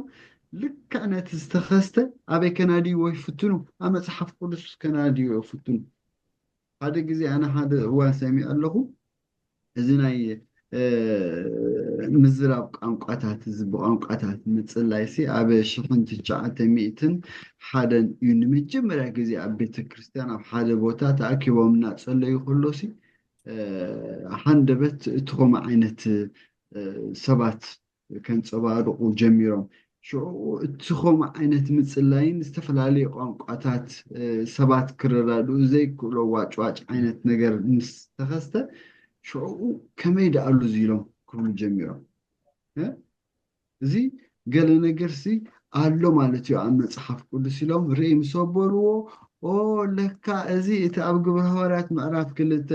ኣብ ቀዳማይ ቆሮንጦስ ምዕራፍ 13-14 ዘሎ ሓሳባት እዩ ኢሎም ናብ ከምኡ ክወስድዎ ፈቲኖም ሜቢ ኣብ እዋኑ እቲ ነገር እቲ ክፍፀም ፍቓድ ኣምላኽ ኣይነበረን ክኸውን ይኽእል። ሕጂ ኩነታት ደይኮነ ናብ መጽሓፍ ቅዱስ ክትከይድ ተቐድመካ ዘለዎ መጽሓፍ ቅዱስ እዩ ንዘሎ ኩነታት እንታይ ክትገብሮ ክትንትኖን ክትሪኦን በቃ ኣፍ ደገ ከርሕወልካ ዝግብኦ። ሕጂ እንታይ እዩ ናይ መጽሓፍ ቅዱስ ርድኢት ክህልወና እቲ ኣብኡ ዘሎ ባህላን ትርጉምን ከዓ ከነስተውዕሎ እንተ ደኣ ኮይና ኣቐዲሙ ብዛዕባ እቲ ነገር እቲ ኣበይ ተፃሒፉ ዝያዳ ክንሪኦ ክክእል ኣለና። ኣብ መጽሓፍ ቅዱስ መጽሓፍ ቅዱስ ንመን ዝትርጉሞ ንመጽሓፍ ቅዱስ ዝትርጉሞ ኣብ ማቴዎስ 5:18 እንታይ ይብል ሰማይን ምድርን ክሳዕ ዝሓልፍ ኩሉ ክሳዕ ዝፍፀም ካብ ሕግስ የውጣ ወይስ ሓንቲ ሕንጣት ከምዘይትሓልፍ ብሓቂ እብለኩም ኣለኹ። እዛ ባህላ እዚኣ ጌና ኣምላኽ ንሰማይን ምድርን ክፈጥር ከሎ ንኣዳምን ንሂዋንን ናብ ኤደን ገነት ምስ ሾሞም ምስ ኣቐመጦም ሸዓ ሓንቲ መምርሒ ሂብዎም እንተ ደኣ ነይሩ ኮይኑ ዘመን ሰማይን ምድርን ስጋብ ዝሓልፍ ሰማይን ምድርን ክሳብ ዝሓልፍ ኩሉ ክሳዕ ዝፍፀም ካብ ሕጊ ካብቲ ዝበሎ ምንም ሕንጣጥ ኮነ የውጣ እንታይ ትኾነ ኣይትሓልፍን። ሕጂ በዚ ነገር እዚ ክንተኣማመን ክንክእል ኣለና። ኣብዚ ኣምላኽ ገለ ንህዝቡ ዝኸውን መምርሒ ሂቡሲ ሕብሩ ቀይሩ ባህርያቱ ተለዊጡ ምስቲ ኣብቲ ከባቢ ወይ ድማ ምስ ዝወለዶ እዚ ዝኸይድ ነገር መንታን ከለማሙዶም ከዓ ኣምላኽ ነገራቱ ቀይሩ እንታይ ይገብርኒ ኣይመፅእኒ። ስለዚ ኣብዚኣ ከዓ ብፍላይ እንታይ እያ ትብል ዘላ እቲ ናይ ኣምላኽ ነቲ ዝበሎ ማዕረ ክንደይ ከም ዝጥንቀቐሉ ከነስተብህል እንታይ ኢሉ ኣሎ ኩሉ ክሳዕ ዝፍፀም ካብ ሕጊ የውጣ ወይስ ሓንቲ ሕንጣት ማዕረ ክንደይ ትርጉም ናይቲ ኣቐዲሙ ኣምላኽ ንህዝቡ ዝሃቦ መምርሒ ክልወጥ ከም ዝኽእል ኢና ኣብዚ ነስተብህል ዘለና ብሓንቲ ሕንጣት ወይ ከዓ ብሓንቲ ሓደ ግዜ ሓደ እዩ ዘቕለና ኣነ ብልክዕ ኣይረኣኽዋን ግን ኣብ ኣስመራሲ ብኤርፖርት ሰባት ናብ ዝኾነ ዓዲ ክገሹ ከለዉ ተፃሒፋ ነይራ ፃዕዳ ይፅናሕካ ትብል ኣብኡ ጻዕዳ ይጽንሕካ ጻዕዳ ይጽንሕኩም ኢላ ኣብኡ ተጻሒፋ ሕጂ ከምዚ ቦምቪያጅ ገለታት ኢሉ ሰብ ክሳይ ዝገብረሎ ግን ዝተጠቅዐ ነገር እዩ እቲ ፊደላት ኣብኡ ተጠቂዑ ጻዕዳ ጽንሕኩም ገርመኩም እታ ጻ ወዲቓ እታ ጻ ምስ ወደቐት እንታይ ትንበብ ገለ ከባኻትኩም ዘስተ ይጽንሕኩም እታ ጻ ምስ ወደቐት ዕዳ ይጽናሕኩም ዕዳ ጽናሕኩም ትኸውን ካብ ድቕ ዝበለት ምረቓሲ ናብ ድቕ ዝበለት መርገም ትቕየር ሕጂ በቃ ትርጉም ይልውጥ እዩ ማለት እዩ ኣምላኽ ከዓ ንቓላቱ ነቲ ንህዝቡ ኣቐዲሙ ዝሃቦ መምርሒ ምክንያቱ ኣምላኽ ዝቀያየር ወይ ዝለዋወጥ ስለዘይኮነ ምሳት ትኸይድ ሓንቲ ከንብብ ኣብ ዳንኤል 8:14 ንሱ ከዓ ክሳዕ ኦኬ ቅሬታ ግበርለይ ምስታ ኣቐዲመ ክብላ ዝሓሰብኩ እያ ትኸይድ ነይራ ኣብዚኣ ወዲ ኣለኹ ሕራይ ለናሓዊ ኣምላኽ ባርኽካ ምናልባት ምስቲ ግዜና ምእንቲ ክንከይድ ቀፂላ ዘላ ሕቶ ኣብኡ እንድሕር ኣሊክ ሓሳባት ካብቲ ናይ ዝሓለፈ ኤፍሬም ኣብኡ ብሓንሳብ ጌርካ ምእንቲ ክትምልሰልና ምናልባት ካብ ተመክሮኹም ነቶም ሓደ ሰባት ዝተወሰኑ ጥቕስታት ምምራፅ ኣብ መደምደምታ ክበፅሑ ዝኽእሉ ሰባት ንኣብነት ብዛዕባ ኩነታት ምውታት ብዛዕባ ሰንበት ከይተረፈስ ሓሳባቶም ክህቡ ዝፍትኑ ሰባት እቲ ዝበለፀ መልሲ እንታይ ምበልኩም ወይ ከዓ እንታይ ምበልካዮም ቀላል ሕጂ ንሕና ከም መጠን ተምሃሮ መፅሓፍ ቅዱስ ቀላል እያ እታ ትምህርቲ ወይ ከዓ እታ መልሲ ንስኻ እንታያን ንመፅሓፍ ቅዱስ ብምልኡ ኣፅናዓዮ እዩ ሕጂ ኣንብቦ ይኮንኩ እንድብሉ ኣለኹ ንመፅሓፍ ቅዱስ ብምልኡ ኣፅናዓዮ ንኣብነት ብሉይ ኪዳን ኣየድልየናን ዝብሉ ሰባት ኣለዉ ኣብ ዘበነ ሓድሽ ኪዳን ስለዝነስ ኣብ ብሉይ ኪዳን ኣየድልየናን እቲ ዝገርም ዝበዝሐ ክፋል ናይ ሓድሽ ኪዳን ካብ ብሉይ ኪዳን እዩ ተፃሒፉ ሕጂ ብናተይ ንዓይ ዝርዳእኒ ቋንቋ ብሉይ ኪዳን ኣቦ ወይ ኣደ ናይ ሓድሽ ኪዳን እዩ ብምሉኡ ናይ ራእየ ዮሃንስ ምስልታት ምሳሌኣዊ ኣባህላታት ካብ በዓል ዘፍጥረት ሒዙ ክስነድ ዝፀንሐ ቋንቋታትን ምስልታትን እዩ ኣብኡ ደሎ ሕጂ ንመፅሓፍ ቅዱስ ዘንጢልካ ጥቕሲ ብምውሳድ ዘፅንዕ ሰብ ናብ ሽግር ከም ዝኣተዎ ብኣግኡ ክርዳእ ኣለዎ ወይ ክትርዳእ ኣለዋ መፅሓፍ ቅዱስ ብምሉኡ ንኣብነት ብዛዕባ ሰንበት ክፈልጥ እንተደልዩ ሰብ ብዛዕባ ታሻብዒቲ መዓልቲ ሰንበት ክፈልጥ እንተደልዩ ሰብ 2-3 ጥቕሲ ጥራይ ኣፅኒዑ ክኸይድ የብሉን ካብ ዘፍጥረት ክሳዕ ራእየ ዮሃንስ ደሎ ብዛዕባ እዛ ሰንበት ዝበሃል መበቆላ እንታይ እዩ ካበይ ብኸመይ እዩ ዝብል ቋንቋ ስኢልካ ልዕል ኣቢልካ እሳዳ ናይ ኣይሁድ እንድያ እሳዳ ኣብ መስቀል ተሸንኪራ እንድያ ስኢልካ በቃ እዚ ከም ክርስቲያን መጠንሲ ዘሕፍር ኣብ ዘራርባን ኣብ ባህላን ሕጂ ጥቕስታት ቆናጭልካ ወላ ናይ ስላሴ ይኹን ወላ ናይ ስላሴ ቅዱስ ቅዱስ ቅዱስ ቅዱስ ሰለስተ ቅዱስ ቅዱስ ስለዝረኸብካ በቃ ስላሴ ውዲእኻ እሱ ኣብ ደብፅሓካ የብሉን ከምዚ ዓይነት ትምህርቲ ከምዚ ዓይነት ኣረዳድኣ ከምዚ ዓይነት ኣፀናንዓ ንዓኻ ይገልፀካ ነቲ ተምልኾ ዘለኻ ኣምላኽ እውን ኣይገልፆን እዩ መፅሓፍ ቅዱስ ናይ በዓል ሉተር ዝነበረ ኣባህላ ክንርኢ ከለና ሶላ ስክሪፕቶራ ድብልዎ መፅሓፍ ቅዱስ ጥራይ ዝብል መምርሒ ካልእ ማለት ዘይውስኾ ገድልታት የለው ምናምን የለ ፊሎሶፋዊ ፍልስፍናታት የለ ገለ የለ መጽሐፍ ቅዱስ ጥራይ እኹል እዩ ብጸሎትን ብጾምን ከተጽንዑ እንተኽኢልካ መርሓባ ሓደ ጥቕሲ ምስ ረኸብካሲ ንዕኡ ድማሳሰል ጥቕሲ ኸኣ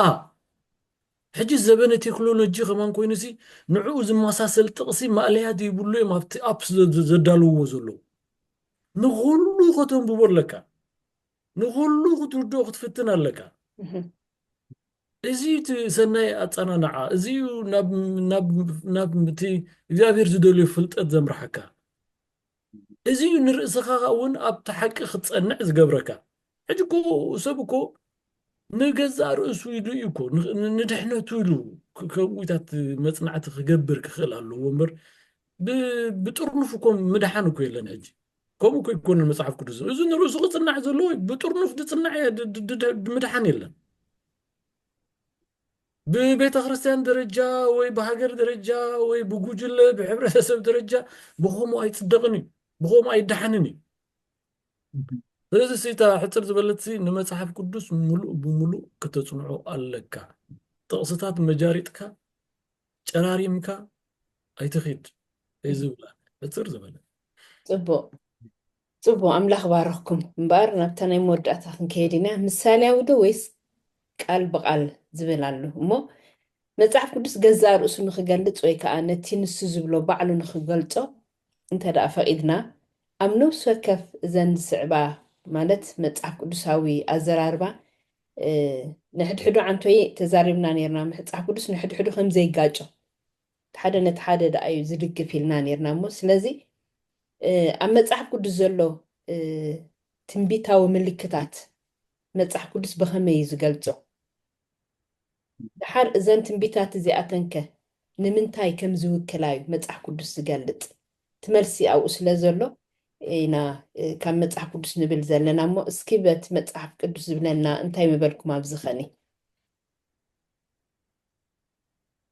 هراي ጽቡቕ ኣብ መጽሓፍ ቅዱስ ብምሳሌያዊ ኣባህላ ዝተጠቕሱ ወይ ድማ ዝተዘርዘሩ ብዙሓት ትምህርታት ኣለዉ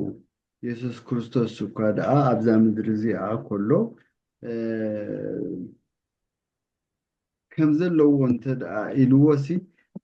ነቶም ኣብ ከባቢኡ ዝነበሩ ሰማዕቲ ንምርድኡ ኣዝዩ ዘሸግር ስለ ዝኾኖ ብኸምዚ ቀስ እናበለ ንውሽጦም እና ተረደመንታን ክርድኦም ኢሉ ዝነግረሎም ኣብዚ ናይ ትንቢት መንፈስ ከዓ ዝያዳ ብዛዕባ እቲ ኢየሱስ ክርስቶስ ብምስላ ገይሩ ንደቀ መዛሙርቱ ኮነ ነቶም ዝዕብዎ ዝነበሩ ሰባት ክምህሮም ከሎሲ ብኣብነታት እናገበረ የምህሮም ከም ዝነበረ ንርኢ ሕጂ ኣብኡ እቲ ናይ ትንቢት መንፈሲ እንሆ ሓረስታይ ክሓርስ ወፈረ ኢሉ ክምህር ከሎሲ ልክ በቲ ከባቢ ሓረስታይ ክንቀሳቐስ እናርኣየ ወይ ኢሉ እናመላኸተ ገይሩ ይምህር ከም ዝነበረ እሞ ኣብ ዝተፈላለዩ ቦታ ከዓ ልክ ብዛዕባ ትንቢት እንዲና ከዓ ክንመሃር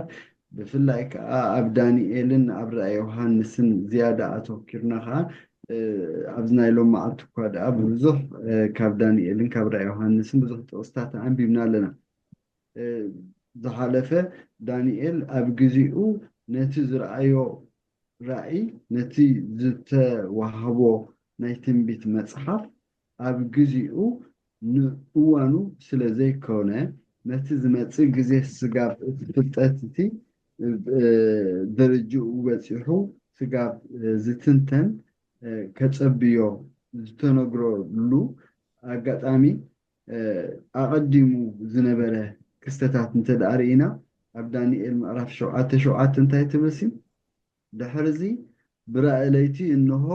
መፍርህን መሰክሕን ኣዝዩ ብርቱዕ ዝኾነ ራብዓይ ኣራዊት ርኢኹ ዓበይቲ ኣስናን ሓፂን ነበሮ ይውሕጥን ይጥሕንን ነቲ ዝተረፈ ከዓ በእጋሩ ይረግፆ ነበረ ካብቶም ቅድሚኡ ዝነበሩ ኩላቶም ኣራዊት በይኑ ዝዓይነቱ እዩ ዝነበረ 10 ኣቕርንቲ እውን ነበሮ ኢሉ ኣሎ ሕጂ እዚ ብጣዕሚ ከም ፍጥረትሲ እዚ ኢሉ ከማን ክጠቕሶ ዘይከኣለ ኣዝዩ መፍርሕን ዘሰክሕን ኢሉ ገሊፁ ምስ ወድአ 10 ኣቕርንቲ ነይርዎ ኢልዎ እንታይ ክብል ዝተዝደለየ እዩ ኣብ ዳንኤል 8:3 ኣዒንተይ ኣልዒለ ርኢኹ እንሆ ከዓ 2 ዝቐርኑ ልዑል ኣብ ቅድሚ እቲ ርባ ደው ኢሉ ነበረ እተን 2 ኣቕርንቲ ድማ ልዕል ዝበላ እየን እቲ ሓንቲ ግና ካብቲ ሓንቲ ልዕል ዝበለት እያ እዛ ኣውራ ልዕልቲ ከዓ ድሓርያ ዝወፀት ኣብዚኣ ከዓ ብዛዕባ ቀርኒ ተወሳኺ ካልእ ደጊሙሎ እዚ ተምሳል እዩ ኦኬ እንታይ ክብል ከም ዝደለየ ግና ኣብ ካልእ ቦታ ኣብ ዳንኤል 7:24 እንታይ ንርኢ እቶም 10 ኣቕርንቲ ከዓ ኢሉ ኣብታ ቀዲምና ዝረአናያ ካብዛ መንግስቲ እዚኣ 10 ነገስታት ክስንስኡ እዮም ድሕሪ እዚኣቶም ድማ ካብቶም ቀዳሞት በይኑ ዝኾነ ዝዓይነቱ ካልእ ክትንስእ ንሰለስተ ነገስታት እውን ከውርዶም እዩ እዚ ብዝርዝር ክንመሃሮ ኢና ኢልና ኣለና እንተኾነ ግና ኣብዚኣ ሓንቲ ዝተርጎማ ትርጉም ኣላ እቶም ኣቕርንቲ ማለት እንታይ ማለት እዮም ነገስታት ማለት ምዃኖም ኣብዚ ኣቐሚጡ ኣሎ ሕጂ ብተምሳለያዊ መገዲ ትንቢት ተቐሚጡሎ ግን እንታይ ክብል ስለ ዝደለየ እዩ ኣብ ዝብል ነገር ግና መፅሓፍ ቅዱስ ባዕሉ ክትርጉሞ ክኽእል ኣለዎ በቲ ኣምላኽ ባዕሉ ኣብ ቃሉ ዘቐመጠልና ዳ እምበሪ ምዝ ስለ ዝመሳሰል ኢልና ናብ ከምኡ ክንከይድ የብልና ኣብ ናይ ሎሚ ትምህርቲ ሰበትና ንዲበላ ኢሉ ኣብ መፅሓፍ ቅዱስ ኣቐሚጥዎ ኣሎ ተዘይተጋጌ ንሱ ንመን ኢሎም እዮም ትርጉም ዝህብዎ ንራሻ ኢሎም ትርጉም ይህብዎ ኣሜሪካ ብምንታይ እንታይ መለልያ ንፈልጦ ዲና ኣሞራ ሚሽዶ ኤግል እወ ሕጂ ራሻ ከዓ ክስታይ እዩ እዚ ድቢ ወላ ኣድኖ እወ ሕጂ ሰባት ንዕኡ ይብሉ ግን ካልእ ምዃኑ ካብ መፅሓፍ ቅዱስ ክንወስድ ፅቡቅ እዩ ኣብ ካልእ ትርጉም ዘለዎ ከዓ ክርኢ ክንፍትን ኣብ ራእይ ምዕራፍ 1:16 ኣብ የማናይ ኢዱ 7 ከዋኽብቲ ኣለውዎ ካብ ኣፉ እውን 2 ዝኣፉ በሊሕ ሰይፊ ይወፅእ ትርኢቱ እውን ከምታ ብሓይሊ እተብርህ ፀሓይ እያ 2 ኢሉ ድሓረ ንዓ ክትርጉማ ከሎ ኣብ ኤፌሶን 6:17 ናይ ምድሓን ቁራዕ ርእሲ ኣእቱ ናይ መንፈስ ሰይፊ እውን ማለት ቃል ኣምላኽ ሓዙ ኢልዎ ኣብቲ 2 ዝኣፉ በሊሕ ሰይፊ ኢልዎ እቲ በሊሕ ሰይፊ እንታይ ምዃኑ እዩ ኣብ ኤፌሶን ዝነግረና እሱ ቃል ኣምላኽ ምዃኑ እዩ ዕብራውያን 4:12 ቃል ኣምላኽ ህያውን መስለጥን እዩ እሞ ካብ 2 ዝኣፉ ሰይፊ ዝበልሕ እዩ ነፍስን መንፈስን መፈላለይ ኣካላትን ኣንግዖን ክሳዕ ዝፈላሊ ዝሰጥም ከዓ ምሕላን ሓሳብን ልብን ከም ዝፈርድ እዩ ኢልዎ ኣሎ ሞ ተሳሴት ንኤፍ ዶ ክገድፋ ሓራይ ፅቡቅ ፅቡቅ ዳኒ ሓወይ ሓራይ ኤፍ ቀፅል well thank you Danny እንታይ ይባል sharing is caring ይብሉ ኢልካ ራእይ ዮሃንስ ምዕራፍ 12:1 ክንንብብ ከለና እንታይ ዝብል ብዛዕባ እታ ሰበይቲ እንድዩ ነንብቦ እስከ 12 ራእይ ዮሃንስ 12:1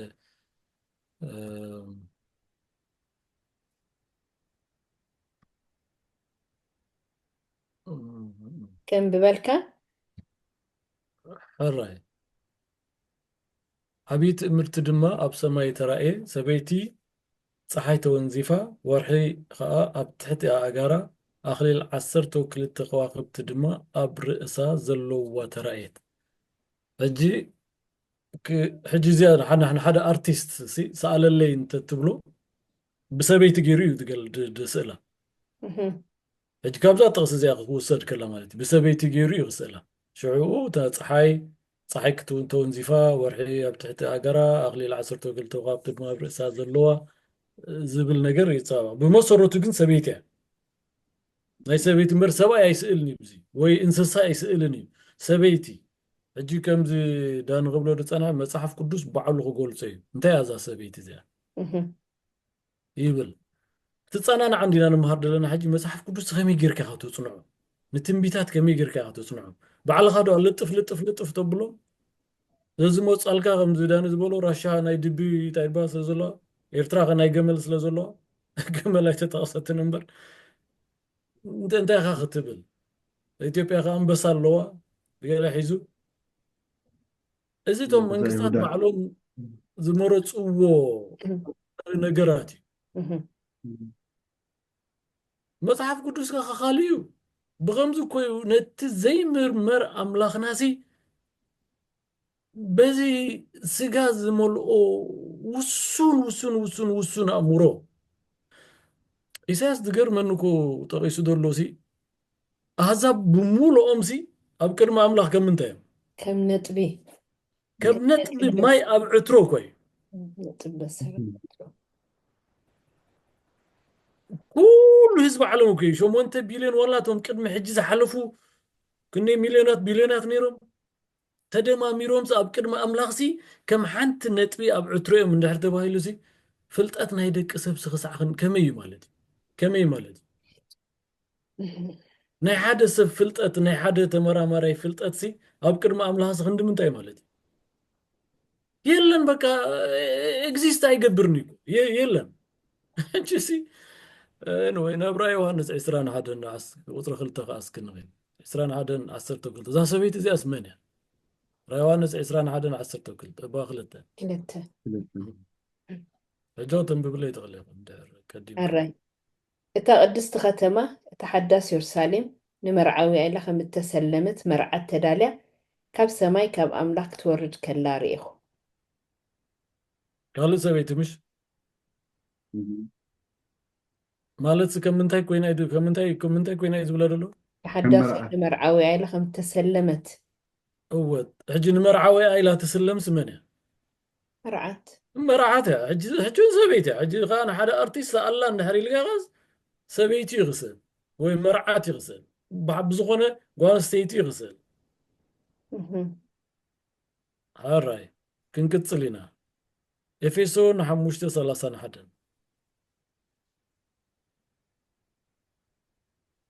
ስለዚ ሰብኣይ ኣቦኡን ኣዲኡን ሓዲጉ ምስ ሰበይቱ ይለግም ክልቲኦም እውን ሓደ ስጋ እዮም ዝኾኑ እዚ ምስጢር እዚ ዓብይ እዩ ኣነ ግና ብናይ ክርስቶስ ማሕበሩን እብሎ ኣሎ ርኢኹም ሕጂ እንታይ ዝብልሉ ኣብዛ ናይ ራእይ ዮሃንስ 21 ክልተ ክዛረብ ከሎሲ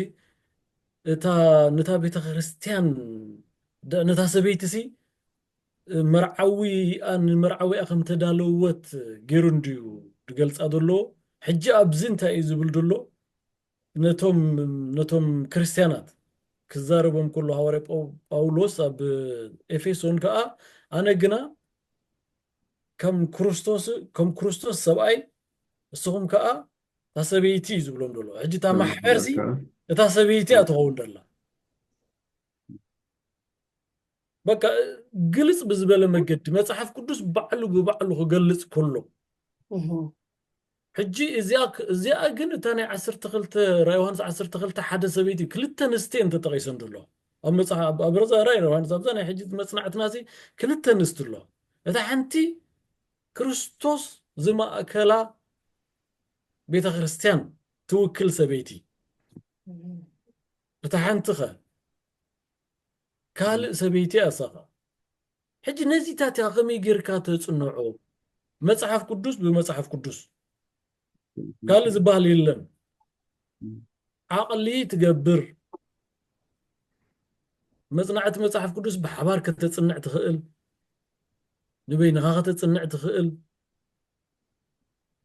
ብዙሕ እንታይ ይበሃል ኣሎ ብፍላይ ኣብዚ ዘበን እዚ ሕጂ ብዙሕ ኣሎ ግን ከዓ ጎግል ክገብራ ኢልካ ጎግል ግብር እንድሕር ኣቢልካ ጎግል ዝህበካ መልስኻ ማልያ የብሉ ጎግል መጽሓፍ ቅዱስ ኣይኮነን ሕጂ ክንጥንቀቐሉ ዘለና ነገራት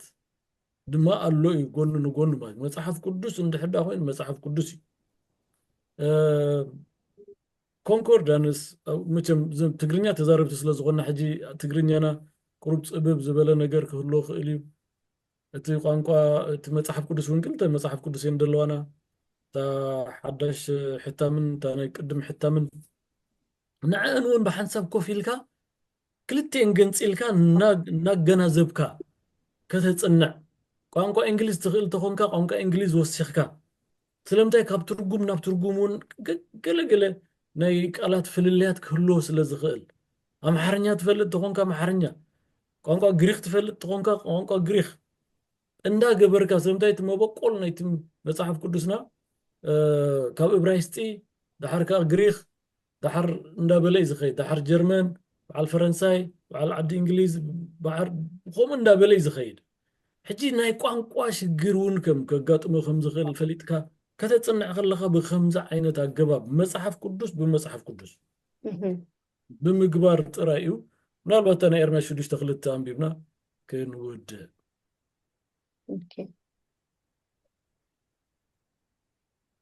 ኤርምያስ ነዛ ስብቅንን ሕንቅቕትን ጓል ጽዮን ከጥፋየ እወ ሕጂ መን እቲ ኣጥፋይ ኮይኑ ደሎ ኣምላኽ እዩ እታ ሰበይቲ ትበሃል ደላ ከዓ እታ እስራኤል ትበሃል ብህዝቢ ደረጃ ማለት እዩ ሕጂ እዞም ንሕና ክርስቲያን ተባሂልና ዘለና መቐፀልታ ክንብሎ ንኽእል ነተካእታ ናቶም ኣይኮናን ግን መቐፀልታ ወይ ካልእ ስቴጅ እዩ ክርስቶስ ዝተቐበለ ኣይሁዳዊ ንሕና ከዓ ናብቲ ዘርኢ ኣብርሃም ብእምነት ኣቲና ስትል እታ ኣምላኽ ግን ሓደ ንሱ እዩ ሕጂ ንሕና ቤተ ክርስቲያን ብስም ሰበይቲ ትፅዋዕ ቤተ ክርስቲያን ሕጂ ሰበይቲ ርኢኻስ ጋን ክኾነካ የብሉን ግን ኩለን ኣንስቲ ዝረኸብከ ናብ መጽሓፍ ቅዱስ ከዓ ቤተ ክርስቲያንን ክትብለንካ ይትኽእልና ሕጂ ምሳላዊ ኣባህላ ክትረክብ ከለኻ እንታይ ክብል ደልዩ ብምባል ቀሲልካ ናብቲ ቁኑዕ መጽናዕቲ ብምካድ ኩሉ ግዜ ክንጥንቀቕ ዘለና እዚኣ ኩሉ ግዜ መጽሓፍ ቅዱስ ክነጽንዕ ከለና ንእግዚአብሔር ክገልጸልና ብትሕትና ለሚና ክነጽንዕ ኣለና እዚ ቁፅሪ ይኮነን እዚ ፊዚክስ ኬሚስትሪ ይኮነን ወላ ንዑ እኳ ኣምላኽ ገልጸልና ክንጽልን ተተገባእና ነዚ ቅዱስ ጽሑፍ እዚ ነቲ ደራሲኡ መንፈስ ቅዱስ ባዕሉ ዝኾነ ጽሑፍ እዚ ብዘይ ሓገዝ ናይ መንፈስ ቅዱስ ከነንብቦ እንተፈቲና ኣይመጽን እዩ በቃ ኣይመጽን እዩ ነብስና ካብ ግምት ነእትዋ ክሳዕ ክንደይ ደቀቕቲ ፍጥረት ኢና ብቅድሚ ኣምላኽ ክሳዕ ክንደይ ውሱን ነገር እዩ ዘለና ኣምላኽ ስለዚ እዚና ክንብል ንኽእል መጽሓፍ ቅዱስ ባዕሉ ብመጽሓፍ ቅዱስ ክጽናዕ ጥራይ እዩ ዘለዎ ሶላ ስክሪፕቶራ ድብሉ ናይ ባዕሉ ቁጥር ዝነበረ ጽቡቕ ኣምላኽ ባርኽኩም ጽቡቕ ጌርኩም ገሊጽኩም ኣለኹም መጽሓፍ ቅዱስ ባዕሉ ምስ መጽሓፍ ቅዱስ ባዕሉ እዮም ክጸናንዑ ዘሎም ትመልስኻ እዩ ዘሎ እዚ ከዓ ብዘይ መንፈስ ቅዱስ ክግለጸልና ከም ዘይክእል መንፈስ ቅዱስ ኩሉ ግዜ ክንዕድሞ ከም ዘለና ኢና ተማሂርና እስኪ ኣሕፅር ኣቢልኩም ናይ መወዳእታ ከም መደምደምታ ከዓ ክትኮነና ምእንቲ ዋላ እውን ገለገለ ናይ መጽሓፍ ቅዱስ ትንቢታትን ምልክታትን ምስጢር ኮይኖም እንተተረፉሲ ኣብቲ ንፈልጦ ጥራይ ከነተኩር ንእምነትና ብኸመይ ክዕብዮ ወይ ከዓ ከደልድሎ ይኽእል ኢልኩም ትሓስቡ ንእሽተይ ሓሳባት ተዳሃሊኩም ናይ መወዳእታ ምእንቲ ክትኮነልና ዳኒ ኦኬ ኣቐዲምክ እኳ ባዕልኹ እውን ፅብቕቲ ጥቕሲ ረኺብክላ ነርኪ ኣብ ዘዳግም 29 እቲ ግሉፅን ቁሉቕን ንዓና ንደቅናን እዩ እቲ ዘይተገልፀ ግና በቃ መወዳእታ ንሕና በዚ ነገር ዝርግፀኛታት ኢና ሓደው ክርስቶስ ነፍሲ ወከፍና ንምድሓና ኢሉ ስለ ዝሞተ ንዑ ብምቕባል ከዓ ናብዚ ምድሓን ዝተዓደምና ኢልና መወዳእታ ከምቲ ጳውሎስ ዝበሎ ክርስቶስ ሞይቱ ዝተንስአ ናብ ሰማይ ከዓ ዝዓረገ ነቶም ንክርስቶስ እንስቕል መወዳእታ ናብቲ ንሱ ዘዳለወልና ቦታ ክንከይድ እሞ ሽዑ ዘይተኣደነ ሕቶ እዚ ነትን ዘይበሃል ኣዝዩ ብዙሕ ንኣእምሮና ዘጨንቆ ነገራት ኣለና ሽዑ ብኣካል ኣብታ ማኣዲ ቅዱሳን ኩላትና ምስ ተቐመጥና በዓሉ ክርስቶስ ባሪኹ ነፍሲ ወከፍና ምስ ቆረሰልና ሽዑ ገጽ ንገጽ ክንርአ ኢና በዚ ኩሉ ከዓ ኩሉ ተነጊሩ ክንገረና እሞ እቲ ግልፅን ብቐጥታ ዝተዋህበናን ንዓና ጌርና ክንወስዶ ኣምላኽ ፀጋ ይብዝሓልና ኣሜን ኣሜን ዳኒ ኣምላኽ ባርኽካ ምናልባት ኤፍሬም ትውስኾ እንድሕር ሃሊካ ኣብዚ ናይ መወዳእታ ብዙሕ ሕፅር ዝበለ እግዚኣብሔር እዩ ብነገራት ኣይለዋወጥን ሓንቲ ወይ ዳኒ ከምኡ ብል ነይሩ ሓቂ እዩ እግዚኣብሔር ኣይልወጥን እዩ እንታይ እታ ናይ ዕብራውያን ጥቕሲ ትብል እግዚኣብሔር ወይ ከዓ ኢየሱስ ክርስቶስ ትማልን ሎምን ንዘለኣለም ንሱ እዩ ሕጂ ገለ ትንቢታት ስቲል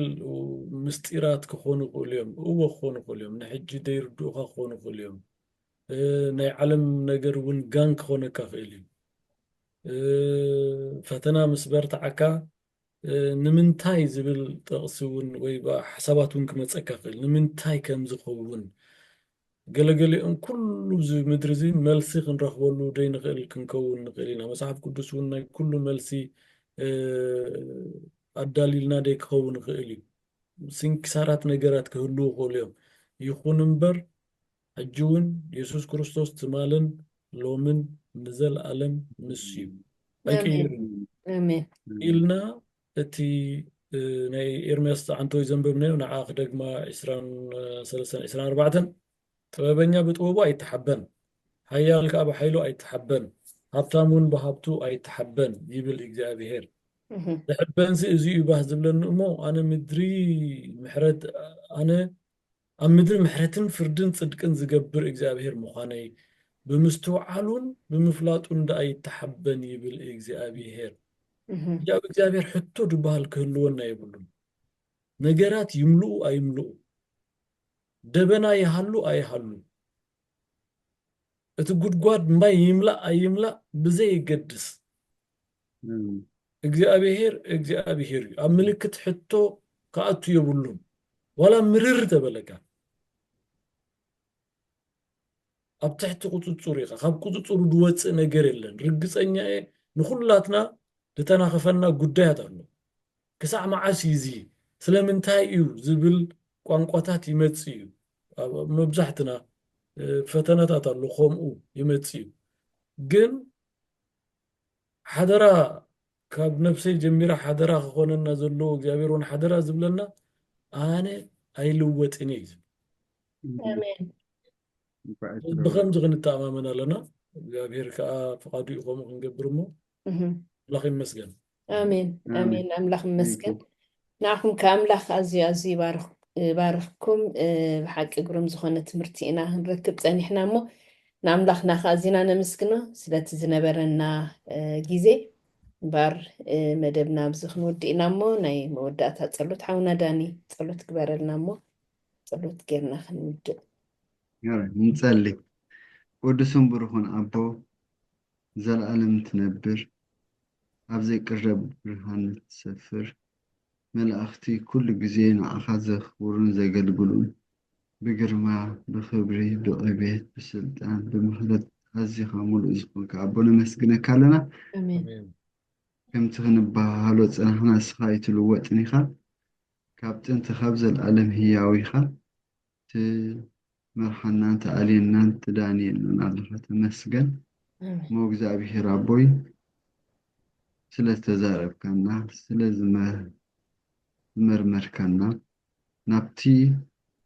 ናይ ዘለዓለም ሂወት ዝኾነ ቃልካ ናብኡ ክንመፅእን ብኡ ከዓ ልብና ክፍሳሕ ነዚ ፍልጠት እዚ ብምህላው ከዓ ብኡ ክንሕበን ክትረድኣና ንፅሊ አሜን نابخا ترايكن قرب نابخا ترايكن متص صاد ما النفس وكفنا نلباتنا وإግዚአብሔር كتفتش نزين نزمل اختصام أحواتنا وإن إግዚአብሔር نفس وكفهم كتبتصح نلبهم برهان كتبره شعو إግዚአብሔር أبوي قل من تفلتتن برهانن أبلبهم زيادة خطزرق نابخا نتلو الأملاك نما أقوالنا آمين ነገር ሁሉ ተመስገን ስለወደኸ ኢየሱስ ክርስቶስ አሜን آمين آمين هراي مبار كبراتن كبرانن تخاتلتنا مدبنا دقي مسلتي مكتتالكم أزينا إنا نمسكنكم نعخاتكم أملاخ يبارككم مدبنا بزودينا لنا أزمت سومن بتمساسالي متصنعتي إنا كنراخب أملاخ بسلام يراخبنا تأقى أملاخ مسكولاتنا يخون دحنك أني آمين.